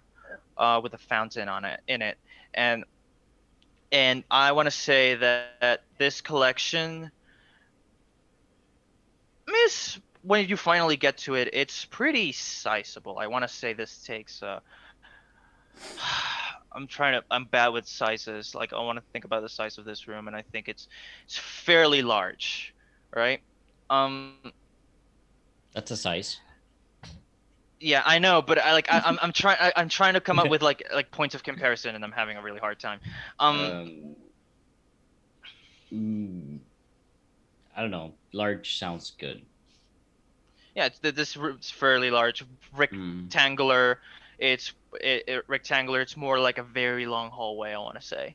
Okay. Fairly dark. It's Mike, you're muted in Zoom and on your mic. So Mike's not miking. Exactly. And now the headset. Yeah. Technology. I was going to say, is it about the size of a school gym, like a sports hall? Yeah. Let's say that. I like that. Okay. All right. So, this room is fairly dark. I want to say this is probably the darkest room in the house. It doesn't help that it was probably intentionally or not built in a place where the moonlight doesn't really hit. So a lot of the illumination here tends to be from the electroplasm lamps that flank each painting. Um, you get to some closer. You get to get some closer looks at it. All of and most of the. It's a quite varied collection. You know, there's some cubism. There's some Baroque. There's some Renaissance. You know, but here specifically looking for in post-impressionist paintings from before the Cataclysm, and it doesn't take you a long time before you find quite a few of them. I like to think that Cubism really confuses the people of Duskfall. Oh, absolutely. They've got so many things on their mind here. The meaning of Cubism should be the furthest away from the fact that it's like we're the absolutely. we're the final seed of humanity. What are these squares about? It's like I think Picasso is a character out of Blades in the Dark as well. I don't want to make him way Picasso. too evil. Yeah. He's an evil dude. Yeah. yeah. He was really bad dude, yeah. The only reason that they keep Jackson Pollock is that it's a waste of really colourful paint. They think it was a mistake, but they just can't bear to get rid of it. Mm-hmm. Anyways, moving on. So yeah, I go to So they- Slate, and you said there was a fountain inside. Yeah. Not inside. There was a fountain on the courtyard outside. Oh. Okay. Outside. Mm. This place is horribly designed. Slate. It's that thing in the courtyard, complete waste of water. What's going on? Yeah, and also the water speckles just get into the painting, and it creates moisture, and it rots the wood of the frames easier. Is that what he's using it for? Is he trying to destroy art? Is that what that thing in the courtyard's for? I mean, The not guard- intentionally, maybe, but that's The what. guard is looking at you, like switching glances between you two. He knows you're here to burglarize, but he's trying to get your angle here. Like, what, why, por qué? You know, like, so. I get this. I Um, get this sudden feeling there's somebody over my shoulder. I'm turning. He's still here. Yeah. we just both look like. The fuck are you doing here? Wait, you Where want did to be you a hear witness? to steal things? Dark Hole Wait, he just says it out Solutions. loud. We're not hiring. Skedaddle. Your fee has been paid. Fine, all right. Good luck, I guess. He just leaves. Just be a Likewise. watch out or something. We could have used them. God damn it. No, it's better this way. Mm. All right, so you are in a gallery full of paintings, sculptures, and other esoteric and non-esoteric art. If he You doesn't explained that witness, we'd. if he doesn't witness Sorry? it, then he'll never know that we're the dark hole solution. Oh wait. Oh, there Oh, we are. yeah. That'll be it. I don't think any of the rest of us know that you owned up to that, so we're all under the impression that we can get away with it. Yeah. So you said that there were a few paintings that matched the kind of thing that we were looking for. Are they displayed? Are they like just in racks? Yeah, they're- What are we looking at? Everything here is displayed. Everything here is displayed. I like the way I was thinking about it is that the specific paintings you're looking for are not like I don't want to say they're all lined up perfectly. You know, like there's scattershot. There's two between these other paintings. There's one over there, like in that corner, that sort of thing. But there is a good amount. I want to say minimum of 5 paintings, maybe a maximum of 12. No, Okay. 5 So- to 5 plus 10, I wanna say. 1d6. 5 plus 1d6. Mm. 9. It's like 5 to 9 paintings. Thank you, Mike. Okay, right. Anyways, I'm momentarily mesmerized by one. There's a portrait, which I was looking here for landscapes and expecting to see lots of like, I don't know, cityscapes or countryside pictures of forests with trees and then like stars or whatever behind them. But there's a portrait that's been done against the night sky, and there's a crescent moon behind it. And I'm just like, I don't even understand the concept of what's behind the person, but I at least recognize what a person looks like. And that gives me some hope that there's truth to it. The fact that they painted a person in the picture, whatever's behind the person is probably real as well. So that's the one I'm focused on. That's the one I'm thinking, right, that we take first. And then I earmark a couple of the landscapes and maybe one of the more abstract What's your pieces survey that- score? 2. Slate? Well, this is happening. I just want to Alright. Frank Reynolds it. Okay, Yeah, sure. just Frank so the- Reynolds it. Team Marine did it. No, just Yeah. this is wrong. The picture's off. It's derivative. Yeah. You're the art cop from Disco Elysium. Got it. Okay, Yeah. so Slate. As you're looking through these paintings and choosing which ones to take with you, you notice there's something behind one. There is something like it's that thing where like the wall is painted one color, but then there's like a door size section that is slightly different color, and it was Wait, behind. are we in a Scooby-Doo cartoon? Is it just that the cell color for the piece Yes, that's going to move it's is a different literally shade? that. Yeah, it's literally that. And But yeah, behind but it's that, I- a ghost. I use Boo. that every time I need to indicate there's a secret door. Every D&D game I run, the secret door is always just a different cell color. always works. It always works. Mhm. Anyways, but yeah, I want to say it's subtle enough that there would have been a good chance that you would have missed it, but it was a thing that your keen eye caught as you were taking one of the paintings off the wall. There So I'm pulling down the portrait, and there it is. At first I thought it was just discoloring from maybe a different painting had been over that location first, so this was a different Yeah. sized frame. But I stand there for a minute and I call checkers over and go, I think there's a mechanism that's going to open that. Do you want to have a look? All right. Why would we do that though? God, why wouldn't we? I don't know. Maybe it's a Fucking secret question. passage. Wait, I'm wait a not minute. really. Wait a minute. I think we have a distinct difference in approach to life. Yeah. I There's something behind this. It can't. could be a way out. And that's one of the most valuable things in the universe. Well, the window's right there with the fountain on it. That's also a way out, and it's way more open. And that goes further into the property. This could be out. The wall. as you guys are having, All right. I'll check it. I'll check it while you do that. as you How guys do are I- having Wait, this discussion. I just want to roll, and then you continue. All right. Okay, fine. What do you want to roll? Tell us the outcome. Yeah, you just wait to tell us the outcome. I just want to tinker. It's limited effect, and Yeah, that sounds about right. minus Controlled. one dice. Limited. Yeah. Oh gosh, yes. You don't know where the mechanism is. Like, you're trying to tinker, but you don't know what you're tinkering with just yet. Yeah, I just continue. We'll roleplay it afterwards. All right. Okay. Back to Cass and Jacob.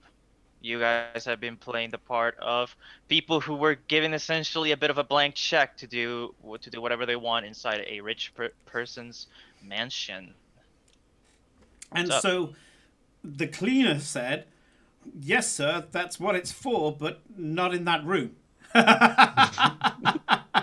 Wow. Yeah. See, he gets it. He gets it. I'm going to point to any of the servants who even, had a little turn up of the mouth to the joke. See, he gets it. He gets it. Oh, I mean, come on. You must have better stories than I have. I mean, they're always it's so boring. They're always on their best behavior when we're around guests and all the rest of it. And I'm speaking to the Alright. servant. With all due respect, sir, if I don't stay in my best behavior, I get fired. Ah, well, that's where you have the advantage, and that is for all the airs and graces that you yourself show, we're no different to you. We're all employees here as well. Shaped as you are by the institution, but still very much, dare I say it, a servant. Cass here is. No, would we use our real names? Up to you guys. No, I'm going to use. Even though I say Cass, I'm using an alias. Cass here, for example, the delightful playing here. That was by design, wasn't it, Cass? You were made to be a musician because that's what the house needed. I mean, Yes, I mean, I was very lucky, honestly. I mean, my employers let me use the piano in the housekeeper's quarters, and well, indeed, you could have without become that, I would never have scholarly, learned. couldn't you? I The mean, servant lets out a sigh. What do you want to know?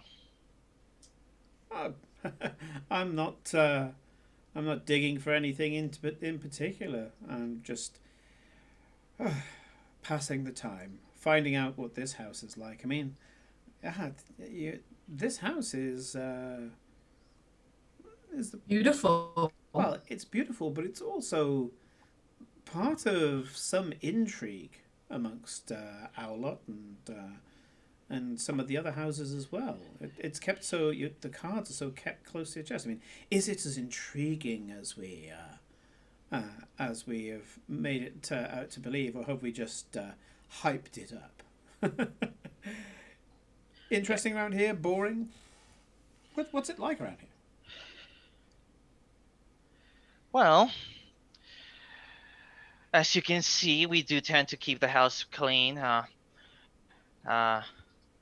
Housemaster's orders. Even though the Master Claremont has very rare moments of lucidity. Usually he is stoned out of his fucking mind. We still meant to keep the properties prim and proper. Well, the interesting thing, though, is that every now and then, when he is in his waking moments, he just tend to get visitors. High society folk. I think I'd spotted some important people from Iruvia among them. And it's whatever business they have, they usually go talk it out. In his art gallery. Whatever they discuss, however, he always comes out with an extra supply of Black Lotus. There we go. Wow. So this is a hotbed of intrigue. I told you, Cass. I told you this is intriguing. There I was thinking that this was just going to be some dusty old mansion and a bunch of people who were just watching the old man die and waiting for whoever comes along, some spoiled brat, no doubt. And Now, there clearly you are with you some- two are not the scholars you're meant to be. The way you talk gives that away. So what's your Alas. angle here? Okay, well, there's a partial truth to that. We are scholars of a kind. And we are here to acquire knowledge. For that, I promise you. And that white lie there, because we're acquiring knowledge, we're just going to walk out with it. But yes, we are not. We haven't got the credentials that other people have, and as such, we're having to. What's the phrase, Cass? Fake it till you make it, I believe.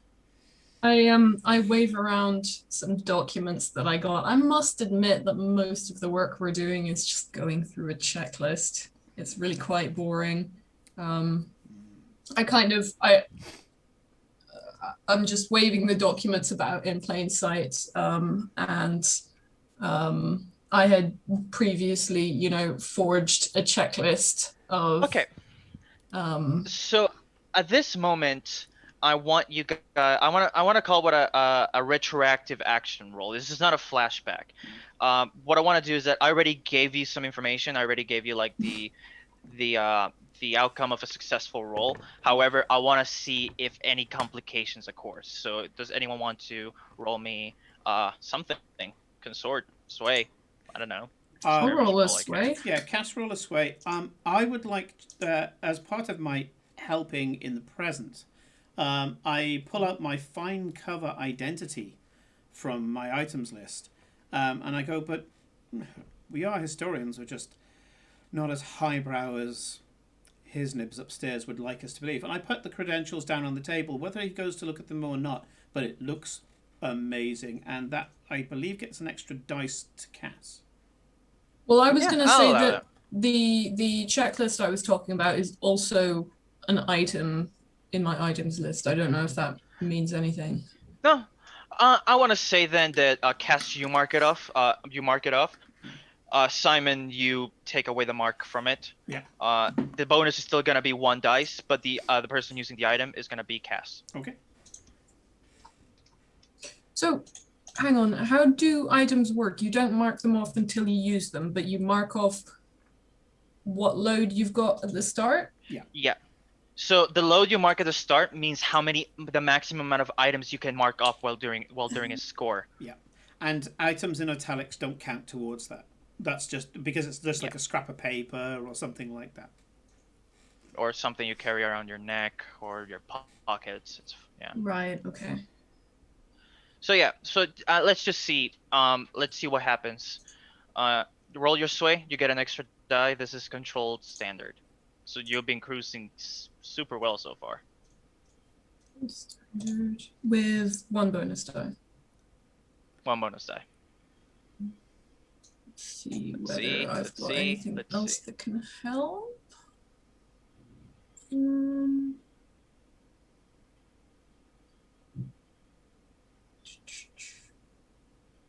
can push yourself, take 2 stress for an extra die, or take a devil's bargain. No, I think I'm good. I'll just roll with the 1. All right, so you do it, but there is a complication. I am going to mark off 1 piece of the suspicion clock. So now you're at 1 out of 4. Uh-oh. This person, yeah, he is sympathetic. He is like, obviously he couldn't give less of a shit out of the people of this house, the nobility, but he is interested in keeping his job. He is interested in putting food on the table, and that will probably require maybe reporting you. Maybe he's not sure just yet. So yeah, you were 1 out of 4. Okay. Does he seem to at least be playing along? He seems to be playing along. Okay. I say to him, but anyway, as I say, everybody's got to have their shot, right? Everyone in Duskfall needs to take a chance. I guess you're right. And we're gonna cut back to the art gallery. Sorry, but that's okay. When we come back, I will do the thing Yeah. I was going to do. Go for it. Yeah. All right. So we're going back to the art gallery. Checkers and slate. You have. Yeah. What do you want to do? Not want to do, but have to do. I'm just puking blood, and I can't because of the wooziness. I failed, and well, that's the reason I failed. I got 1 less die. Okay. I just got woozy and dizzy, and I just puked up blood as a poisoned person would do. Yeah. So, Slate. yeah. Well, Like keep that off the paintings. he just heals. Just off the paintings, okay? God. But once I scoop those to one side, then I bend over to make sure that you're okay. I hold your hair back or whatever, pat you What on the back. hair? Just like 2 strands. Yeah, dude, you've got more than me. I'm a good Oh. friend. That's what friends do. When you're puking blood, you hold their hair back and make sure none of it gets in there. I thought you were going to say that's what you do when you're a friend. When they're puking, you make sure that you move all the fine art pieces out of the way. I was like, your experiences are not universal. When you're an art thief, that's a friend. Yeah. Art thief, friend. See which bit came first? Art thief. Which bit came second? Friend. Art thief, Yeah. friend. Now that we've got that out Therefore, of the way, professional. and the hair is out of the way. So, you okay? Do you need a drink? There's water just outside.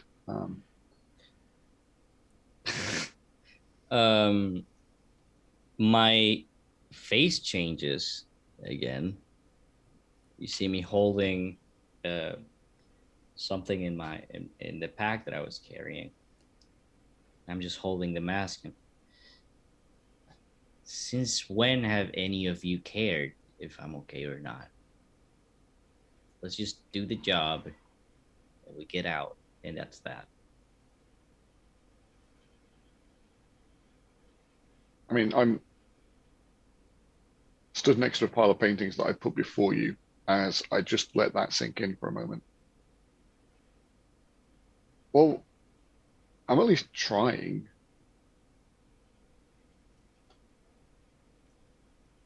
Didn't try when ghosts were surrounding me back then.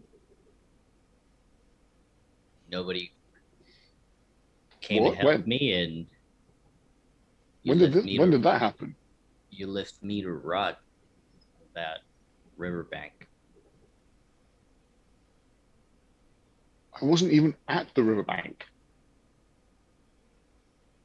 Yeah, but you knew I was there. You were supposed to be my lookout. And just left me to die.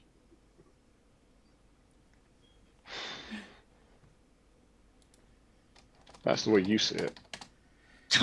Yeah, that's the way it seems when you're 6 foot underwater burning and almost got 3 ghosts possessing my ass. So let's focus now.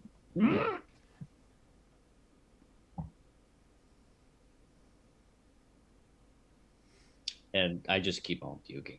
So if you want to try on the door, you might as well try it. Um, I turn away, partly because what I've just seen was unpleasant to look at, but also because it's a bit disturbing to hear how bad my connection with this person is. Checkers is not one of the important people in my life, but even still, we're a team, and I trust everybody on this team.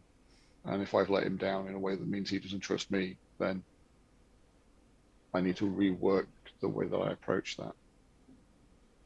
And one way that I can do that is to try to take on one of the responsibilities that he's just failed to perform. So I approach the door and start prodding and poking it, and if there's any element of detail, I scratch at it, I turn it, I basically break everything that I can find within a 2 to 3 foot radius of what I think is a doorway. Very soon to prove that there actually was no door there, because I'm attempting to tinker with 0 dots in tinker. All right. Controlled, standard, 0 bonus Limited die. effect. Limit if effect. I give him the tools as to like help, like just use these or whatever, can I give him Oh, extra die? yeah, I'll count that as an assist. Take 1 stress. You're giving him his Okay. tools.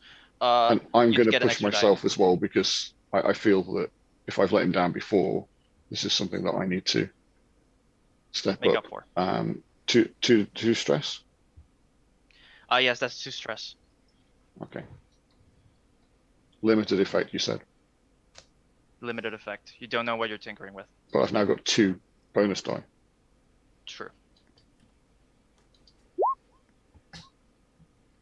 5. All right.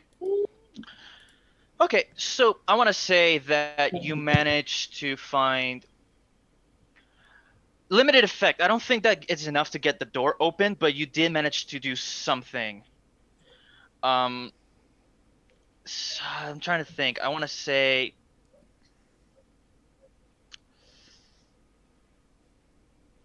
Oh, this is a hard one. Okay. Any ideas here, or what? Might I Like make a a suggestion? complication? Yeah, go ahead. If I can, either I've succeeded in opening the door or I haven't. If I've opened the door, the limited effect is that I'm having to go in on my own because Checkers is not well enough to be able to follow through. So I've either got to leave him here I'll and therefore fail him again, or stay with him and avoid the opportunity of going through the door. And by the way, I'm going through the door. yeah, So yeah. I'll take that. Yeah. So you managed to only switch it on for enough time for you to go in. Checkers is gonna have to stay behind and puke Yeah. more blood. I mean, I looked at Checkers as the door creaks open and I can feel it starting to close on me. I grab it, I try to hold it, but it's going to shut, and I just like shrug, let go of the door, and just slide through and abandon him with the paintings. Ye- All right. Okay. You find yourself in a dark staircase, concrete made of concrete walls. Heading down. This looks old. This looks older than the mansion itself. You would think this feels like the entrance to some catacombs more than anything. Um, it's being lit by ghostly fire. It's not electroplasmic light. Those are electric lights, but these are like unnatural looking fires, like green like torches with blue or green fire, that sort of thing that just lead down. You follow the staircase down. It's not a long way down, but the darkness is kind of oppressive here. Um, if you have a lantern, you can obviously you take it out, I'll, use it I'll, as an additional. Yeah. I'll take that in. Lantern is Ye- on. All right.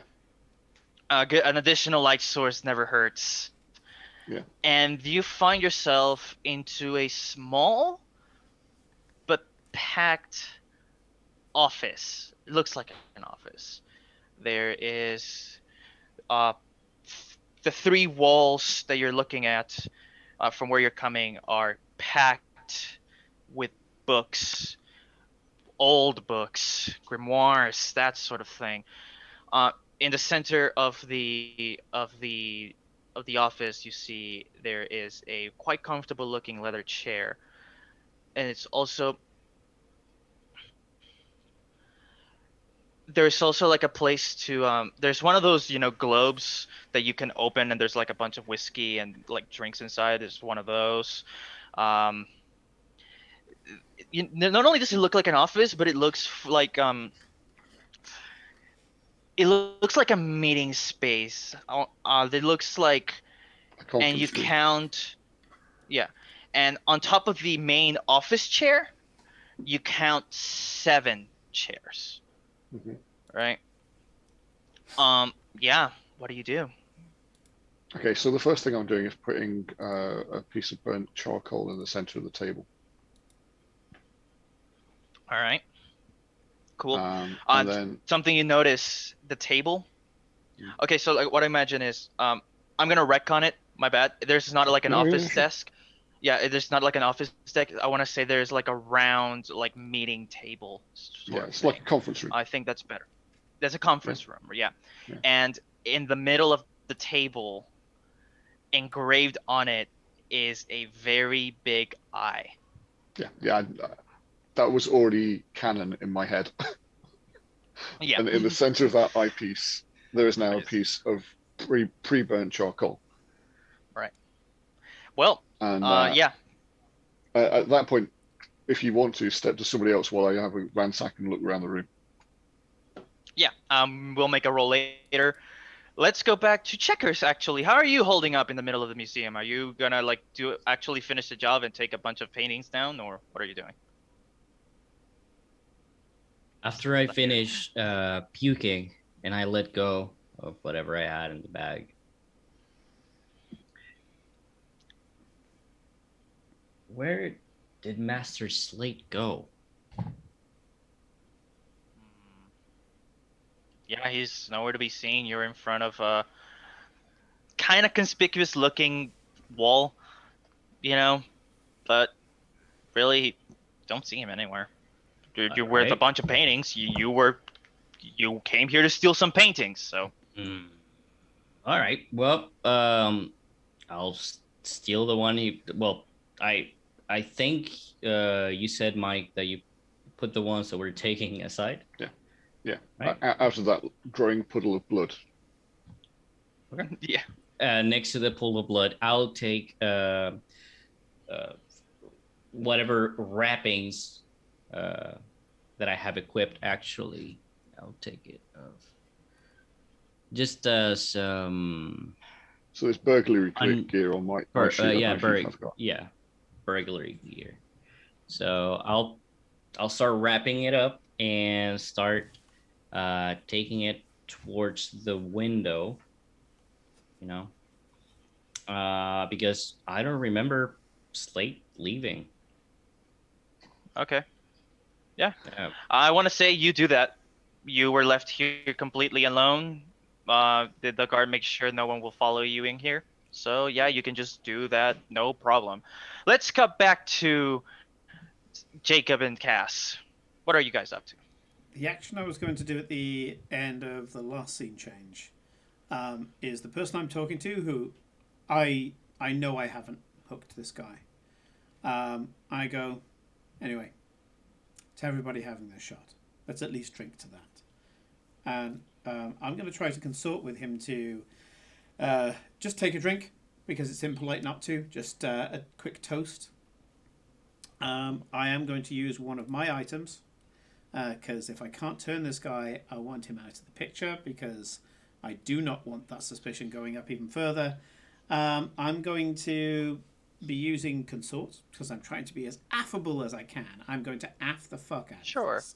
I would like to tick off my vial of slumber essence, because I'm offering him the drink with it in.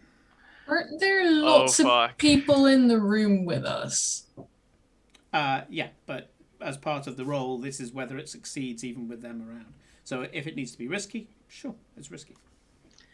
That is risky as fuck. Sure. That is the definition of risky. We've got to be professionals here. So I get. Was it Actually, no, fuck it. This is ballsy as all hell. I'm gonna make this a desperate. done? So that's consort. Desperate. Standard desperate positions to mark your XP. Yeah. Standard effect, and I get a bonus dice for the item that I used. Because this is just the little vial. It's made to be put in the palm of the hand, and I could have slipped it in at any point. I don't have to do any feat of sleight of hand. I could have been pouring some drink quite happily and still had the vial in my hand as I am. I have a devil's bargain for you. First devil's bargain of the night. Would you look at that? For an extra dice again, yeah? Yeah, for an extra dice. For an extra die. What's your bargain? Who is going to remember you, and he's going to have a vendetta against you. Against me personally. Against you personally. Taken.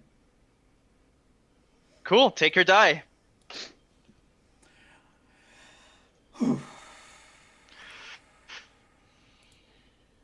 And let's see how this works. There's my 6. There's your 6. You know what? You describe this. This guy has been the leader of the suspicion. He's the guy that the maid whispered into his ear before she fucked off. He is pretty much the guy with the suspicion. He drinks, and I am going to filibuster until he falls asleep. I'm opening up a window of opportunity for Cass to do whatever they want, and my job is just to keep this suspicion controlled. This guy is slumbered, but when he wakes up, he's going to be pissed. Thankfully, we'll be gone by then. And fall asleep he does. He becomes drowsy, then really tired, and then he decides against his own will that he really needs a nap Oh, and take a fall seat. asleep. Take a seat. Make sure that he's in a nice high back Does? chair. Yeah, I'm going to single-handedly babysit the suspicion clock so that Cass becomes an asset. So that I become what? Sorry. An asset again. You don't have to be part of the control dynamic now. You can help the others. Right. So who else is in the room? Is anyone else there, or have they all left? I want to say it's been just you three, both of you and this guy, right? You guys have been rolling well, so that's why this is the result of all of those control positions and all those sixes you've been rolling. So, yeah, it's just you, Jacob, and a guy who has now fallen asleep, and you know damn well that's because Jacob decided to spike his drink. Are there windows? Hang on, this probably requires a flashback. Yeah, go ahead. Do I know whether, like, what the general layout is to the gallery? Are there windows in the gallery facing the outside? Okay, this is more of an issue with me because I'm terrible with maps and I didn't come up with a fucking mansion layout. So what I'm going to say is I want to say there is just a single window in the gallery. It's the window that Checkers is going to use to it's the one overlooking the courtyard. Other than that, the gallery is a fairly enclosed space. It's very again, it's the reason why it's so dark, and as Slate has now discovered, it's also probably to hide any suspicion, right? I want to just quietly leave the parlor. I'm just going to go out the door, and I'm gonna hang around in the courtyard. Maybe I'll, pretend that I'm lighting up a cigar or something. Yeah, just hang around there. Just because I love outside. films like this, lighting up a cigar, especially in a dark setting like Duskfall, is amazing because you can do the whole thing where you just put it in the crook of a tree. Someone thinks you're over in the corner smoking a cigar and you've long gone. That's really I can't take credit for that. When I saw it in a film, I was like, oh. Anyways, nice. Yeah, so Anyways, I just want to hang out outside the window and make myself available. you see a dark silhouette from inside the gallery just flailing their arms around I the come YMCA. Yeah. Down to the window to be past the artwork. Okay. Just blood all over me, and there you go. You all right? Should we go? Where's Slade? I don't know. I thought he was with you. He went with you. You took the art. I that's not how I remember it. Okay. Well, Jacobs, tell you what. You go. Take these here. Do you want a hand getting out? Are you all right? Well, I can't go back. Yeah. Come out here. Yeah. All right. So I'll just take the remaining paintings and put them down, and then I come down. Yeah. Yep. Smooth sailing from here. So. Brilliant. That's a relief. Here, you take these. I'll go and get Jacob. We should probably go. I guess Slate's gone. I thought he was with you. No. Well, Slate. we shouldn't leave him alone. You're in a dark conference room. They're lit by unnatural lights. I'm trying to take in as much as I can, so I'm going to do a survey of the room. This is. I am distracted. I'm pulled in on this. I think I've got something to take back to. I've got something here to take back to Jacob.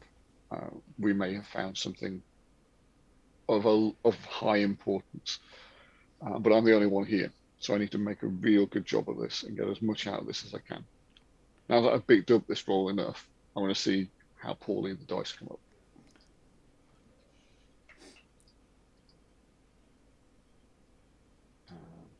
Standard, limited. Standard effect. I want to say. I want to say control for now. Yeah, I was Yeah, going to say that's he's what- in the to room be on fair, his that's own, so yeah. Yeah, I didn't see this being a. I've got no bonus dice. Go with it. Oh, yes. Color me surprised. So. Thank God it was controlled. Yikes. I'm thinking. I had a consequence in mind, but it's too harsh for a control position, so I'm not gonna be a hard ass. Um. Hmm. The door is on lockdown. Yeah.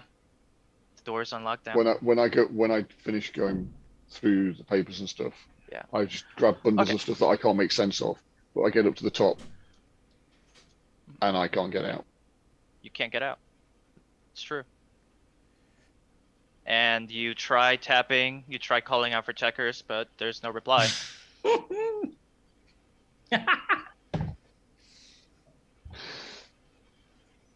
And as far as you're concerned, this thing is underground with no windows or Yeah. exits.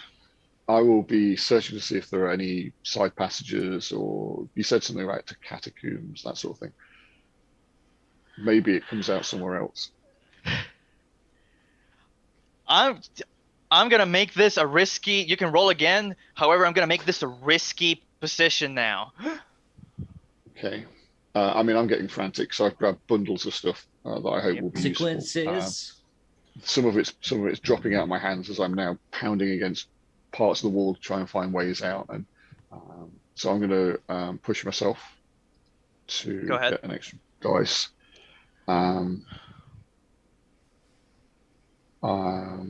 Yeah. Risky. Standard effect. One bonus dice.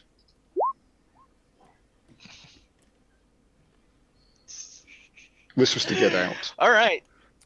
Thankfully, This is four to is get a out. success, All right. so Or is It a was that. success. I'm pulling myself through an enclosed exit. All right. Maybe there's ventilation shaft or something to keep the place from suffocating You anybody in it. start ransacking the place. You start looking for ways out. You don't find any passages. You don't find any passages to, or like ventilation shafts or anything. I mean, I think there are ventilation shafts here, but they're too small for you. Okay. You know, It's just vents. it's just vents. Yeah. However, at some point you manage to find underneath the table. Not underneath the table, but I think you managed to find on the wall a loose brick, Okay. which you push and you hear a click, and you feel elation, and as you hear the wall start opening up. Then you hear another click, and then you realize that the brick you're holding, it's not concrete, it's metal.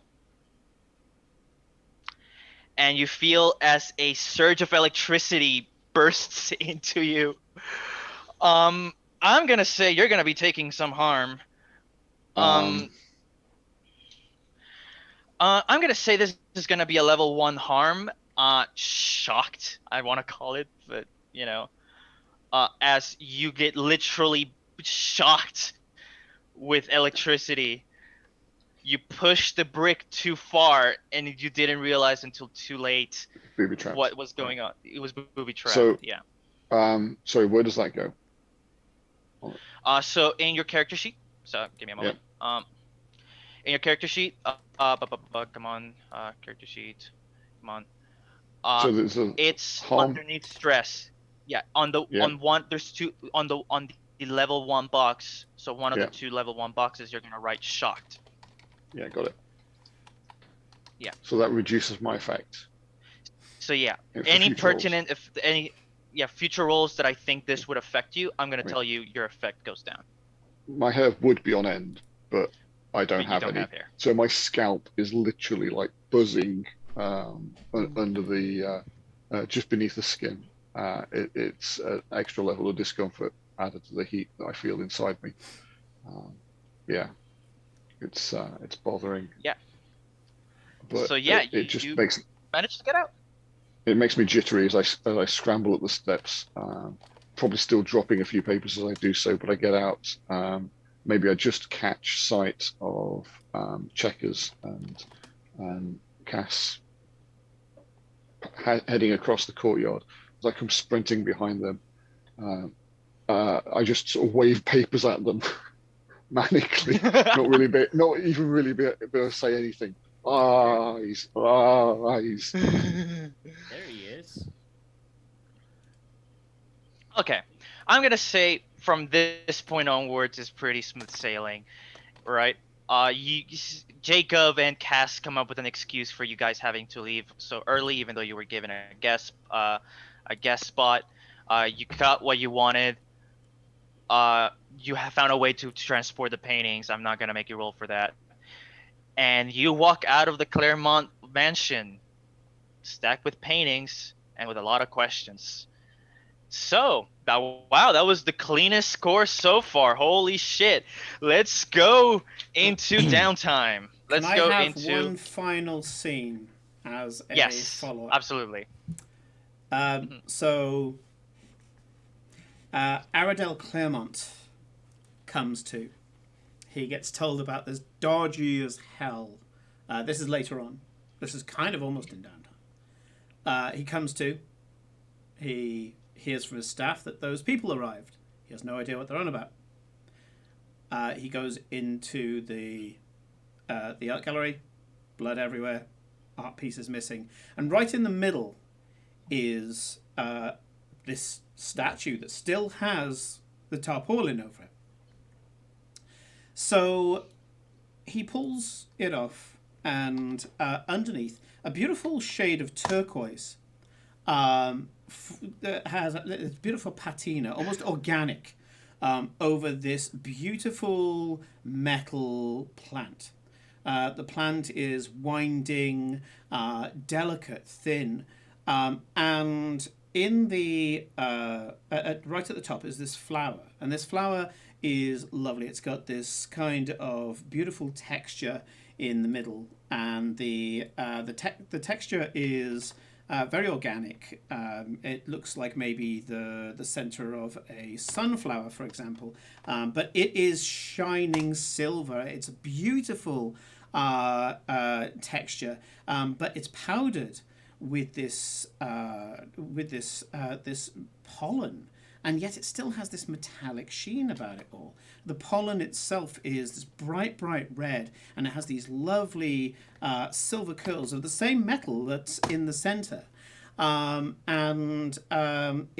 has right in the center this beautiful little candle, where the title at the bottom says, "From life came the flame," and it has next to the candle this plain and simple match. I don't know if you want to roll for this, but I would like him to light the art piece.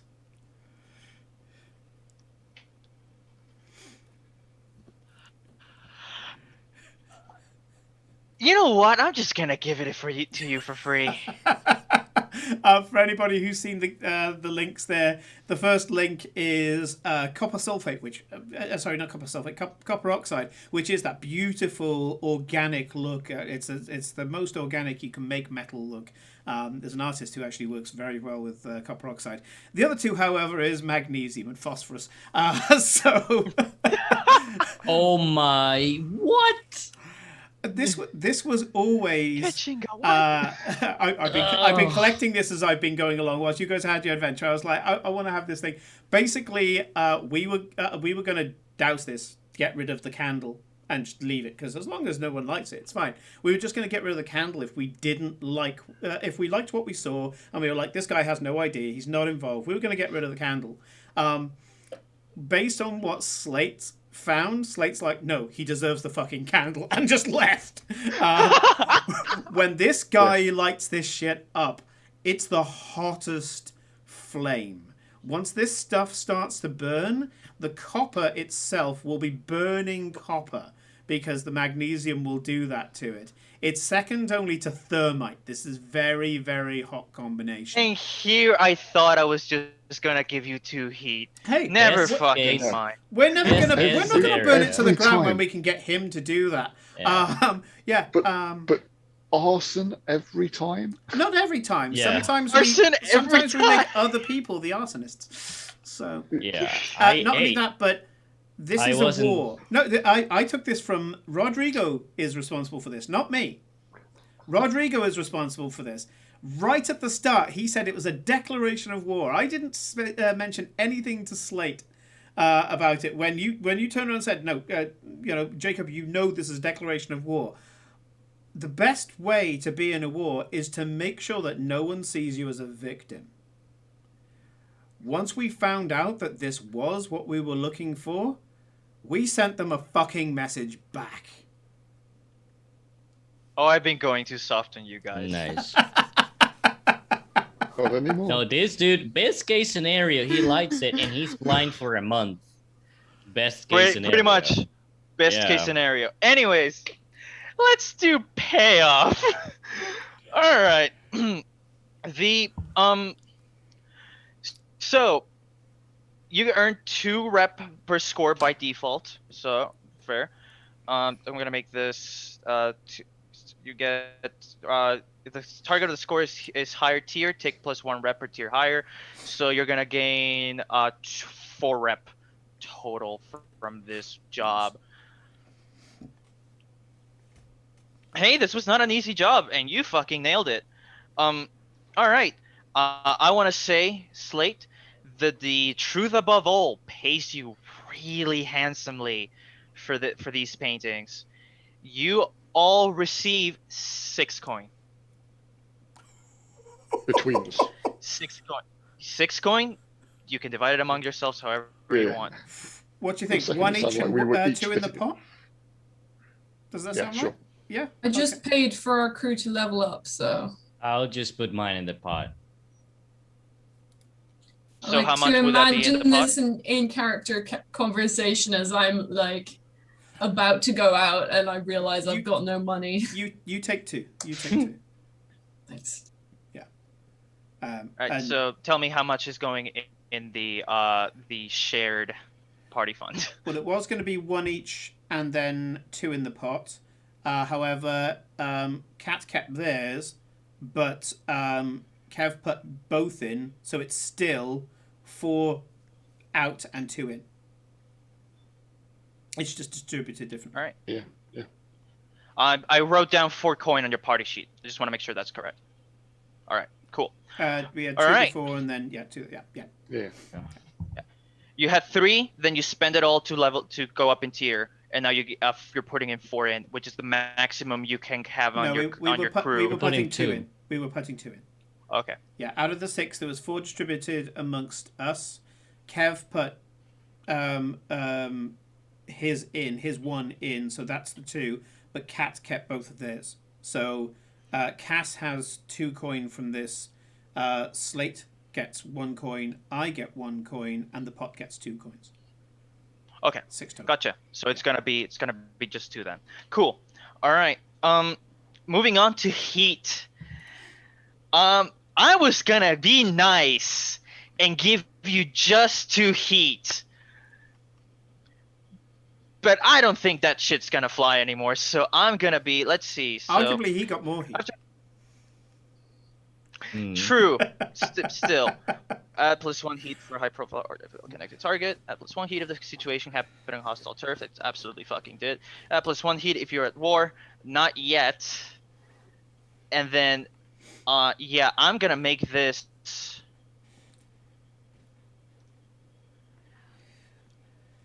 Yeah, I want to say I'm gonna make this 4 heat that you guys are taking. Sure. So that's gonna be 1, 2, 3, 4. So you're at a total of 5 heat.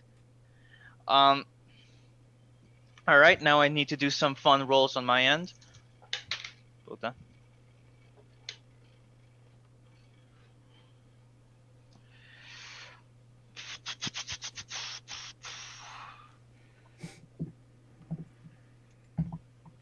All right, I'll sort that later. Okay, now we go into downtime. Uh, or if you want, actually, considering how late it's running, if you want, we can leave downtime for next session and just close it out with roleplay. How do you guys feel about that? Let's do that. Trevor? All right. Okay. So, Slate, Jacob, you back at the lair, you start studying some of the papers, some of the books.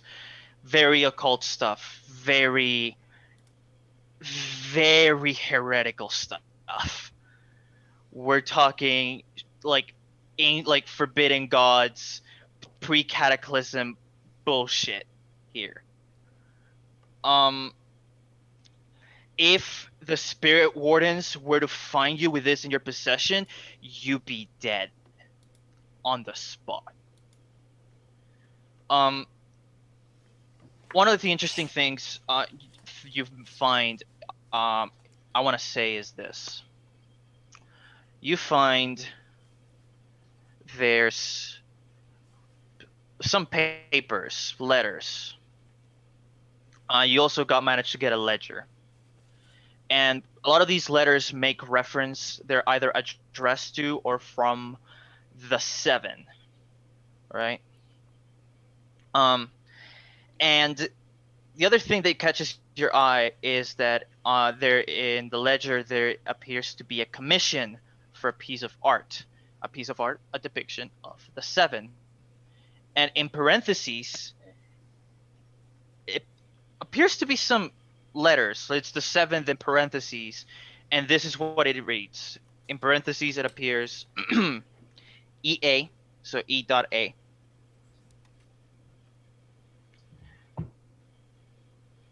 LD R, just R.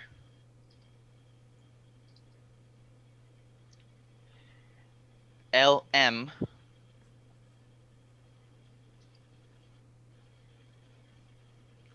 LP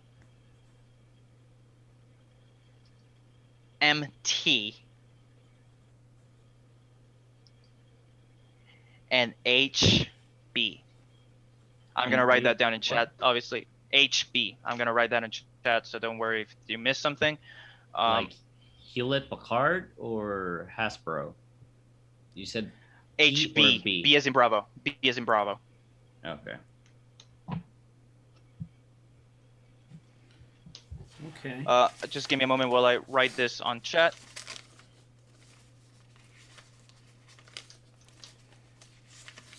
So, Good. Sorry. For one of them, it's gonna be MD. You'll see when I put it in chat. Okay. Okay. Can I just check, in amongst any of the papers of esoteric value, was there anything mentioning Kotar? Yes, in fact, quite a few of these texts make reference to Kotar, but it's the same thing that you got before. It's unclear whether he was a demon, a sorcerer, ghost, some other type of being, a forgotten god. However, you managed to find text making allusions to the artifacts of Kotar and the rituals required to obtain them and We were looking for the power for them references to the Eye of Kotar specifically. Exactly. Yeah. You do manage to find references to the Eye of Kotar. Not anything regarding rituals involving it, but you do manage to find speculation on what it does. Peering into the ghost field without the use of a spirit mask, or literally being able to scry other people or scry other beings. You know, it gives you. Some say that it gives you omnipresence. Some say it allows you to behold the quote unquote truth of the world, that sort of thing. Um, Rodrigo, just to check on my yes. notes. We in our first score, we met Lady Penderin and her son Salim Penderin. It was a cousin removed, like it was like a twice removed cousin Salim Penderin. What's Lady Penderin's first name? You don't know. As far as you know, she always goes by Lady Penderin. And Raphael has a single moniker, doesn't he? Yes, that Yes, is he does. correct. Yes, he does, doesn't he? Little bastard. Okay, thank you. Yeah. Just thought I'd share with the class. So let's end the session not with the dark hole solution and finding out revelations about the Circle of Flame and the Eyes of Kotar, but let's cut somewhere else in Six Towers. We head towards the Centralia Club, the most exclusive club in all of Duskwall. Entrance is expensive enough to be worth 4 coin per person. You only getting here unless you have the means or the connections. On the top floor of the repurposed mansion, 7 figures meet. They discuss, they whisper, they plot, they scheme, not unlike many other criminal factions in the dusk. They're poring over a map. Six Towers is circled. A knife has been driven through it. One of them holds a piece of dark coal in their hands. And with that, we are leaving today's session. Thank you everyone for watching. Thank you Simon, Kev, Mike, and Kat for playing what was probably the smoothest score in the entire fucking campaign. Jesus Christ. Yeah. Again, if you were in chat, thank you again for just keeping up with this. Remember, you can join us on the Discord if you want more fucking nonsense. And join us again. I think it's Friday for next session of the Benefactor. Is that correct? Yep. Currently, we don't have anything on. Well, we don't have anything online on Wednesdays and Thursdays. But yes, we will be back for episode 110 of the Benefactor, where Rodrigo and the others will be, I think, starting their onslaught against the Witch Queen and the Legacy. That's going to be good fun. I've been waiting for this one. This was always going to be part of the approach on the main storyline. So for anybody who thought it was a side quest, nah.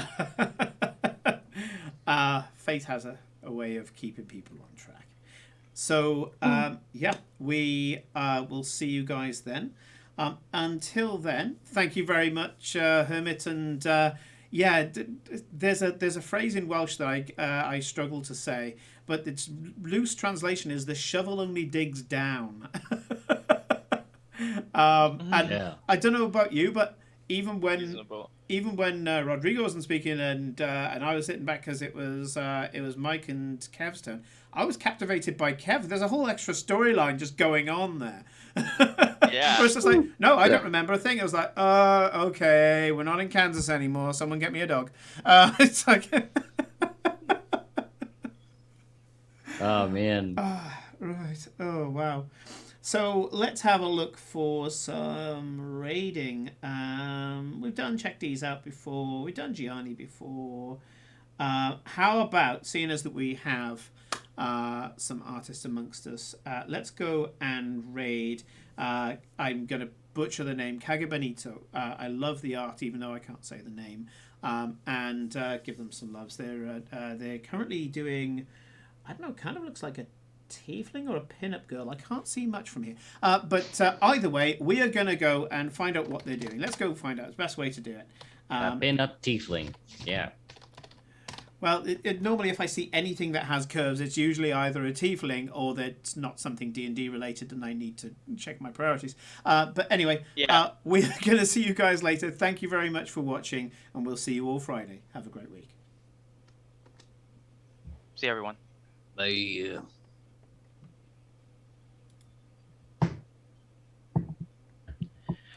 Okay, so last thing we should probably do before we end the Zoom call is you guys mark your XP on the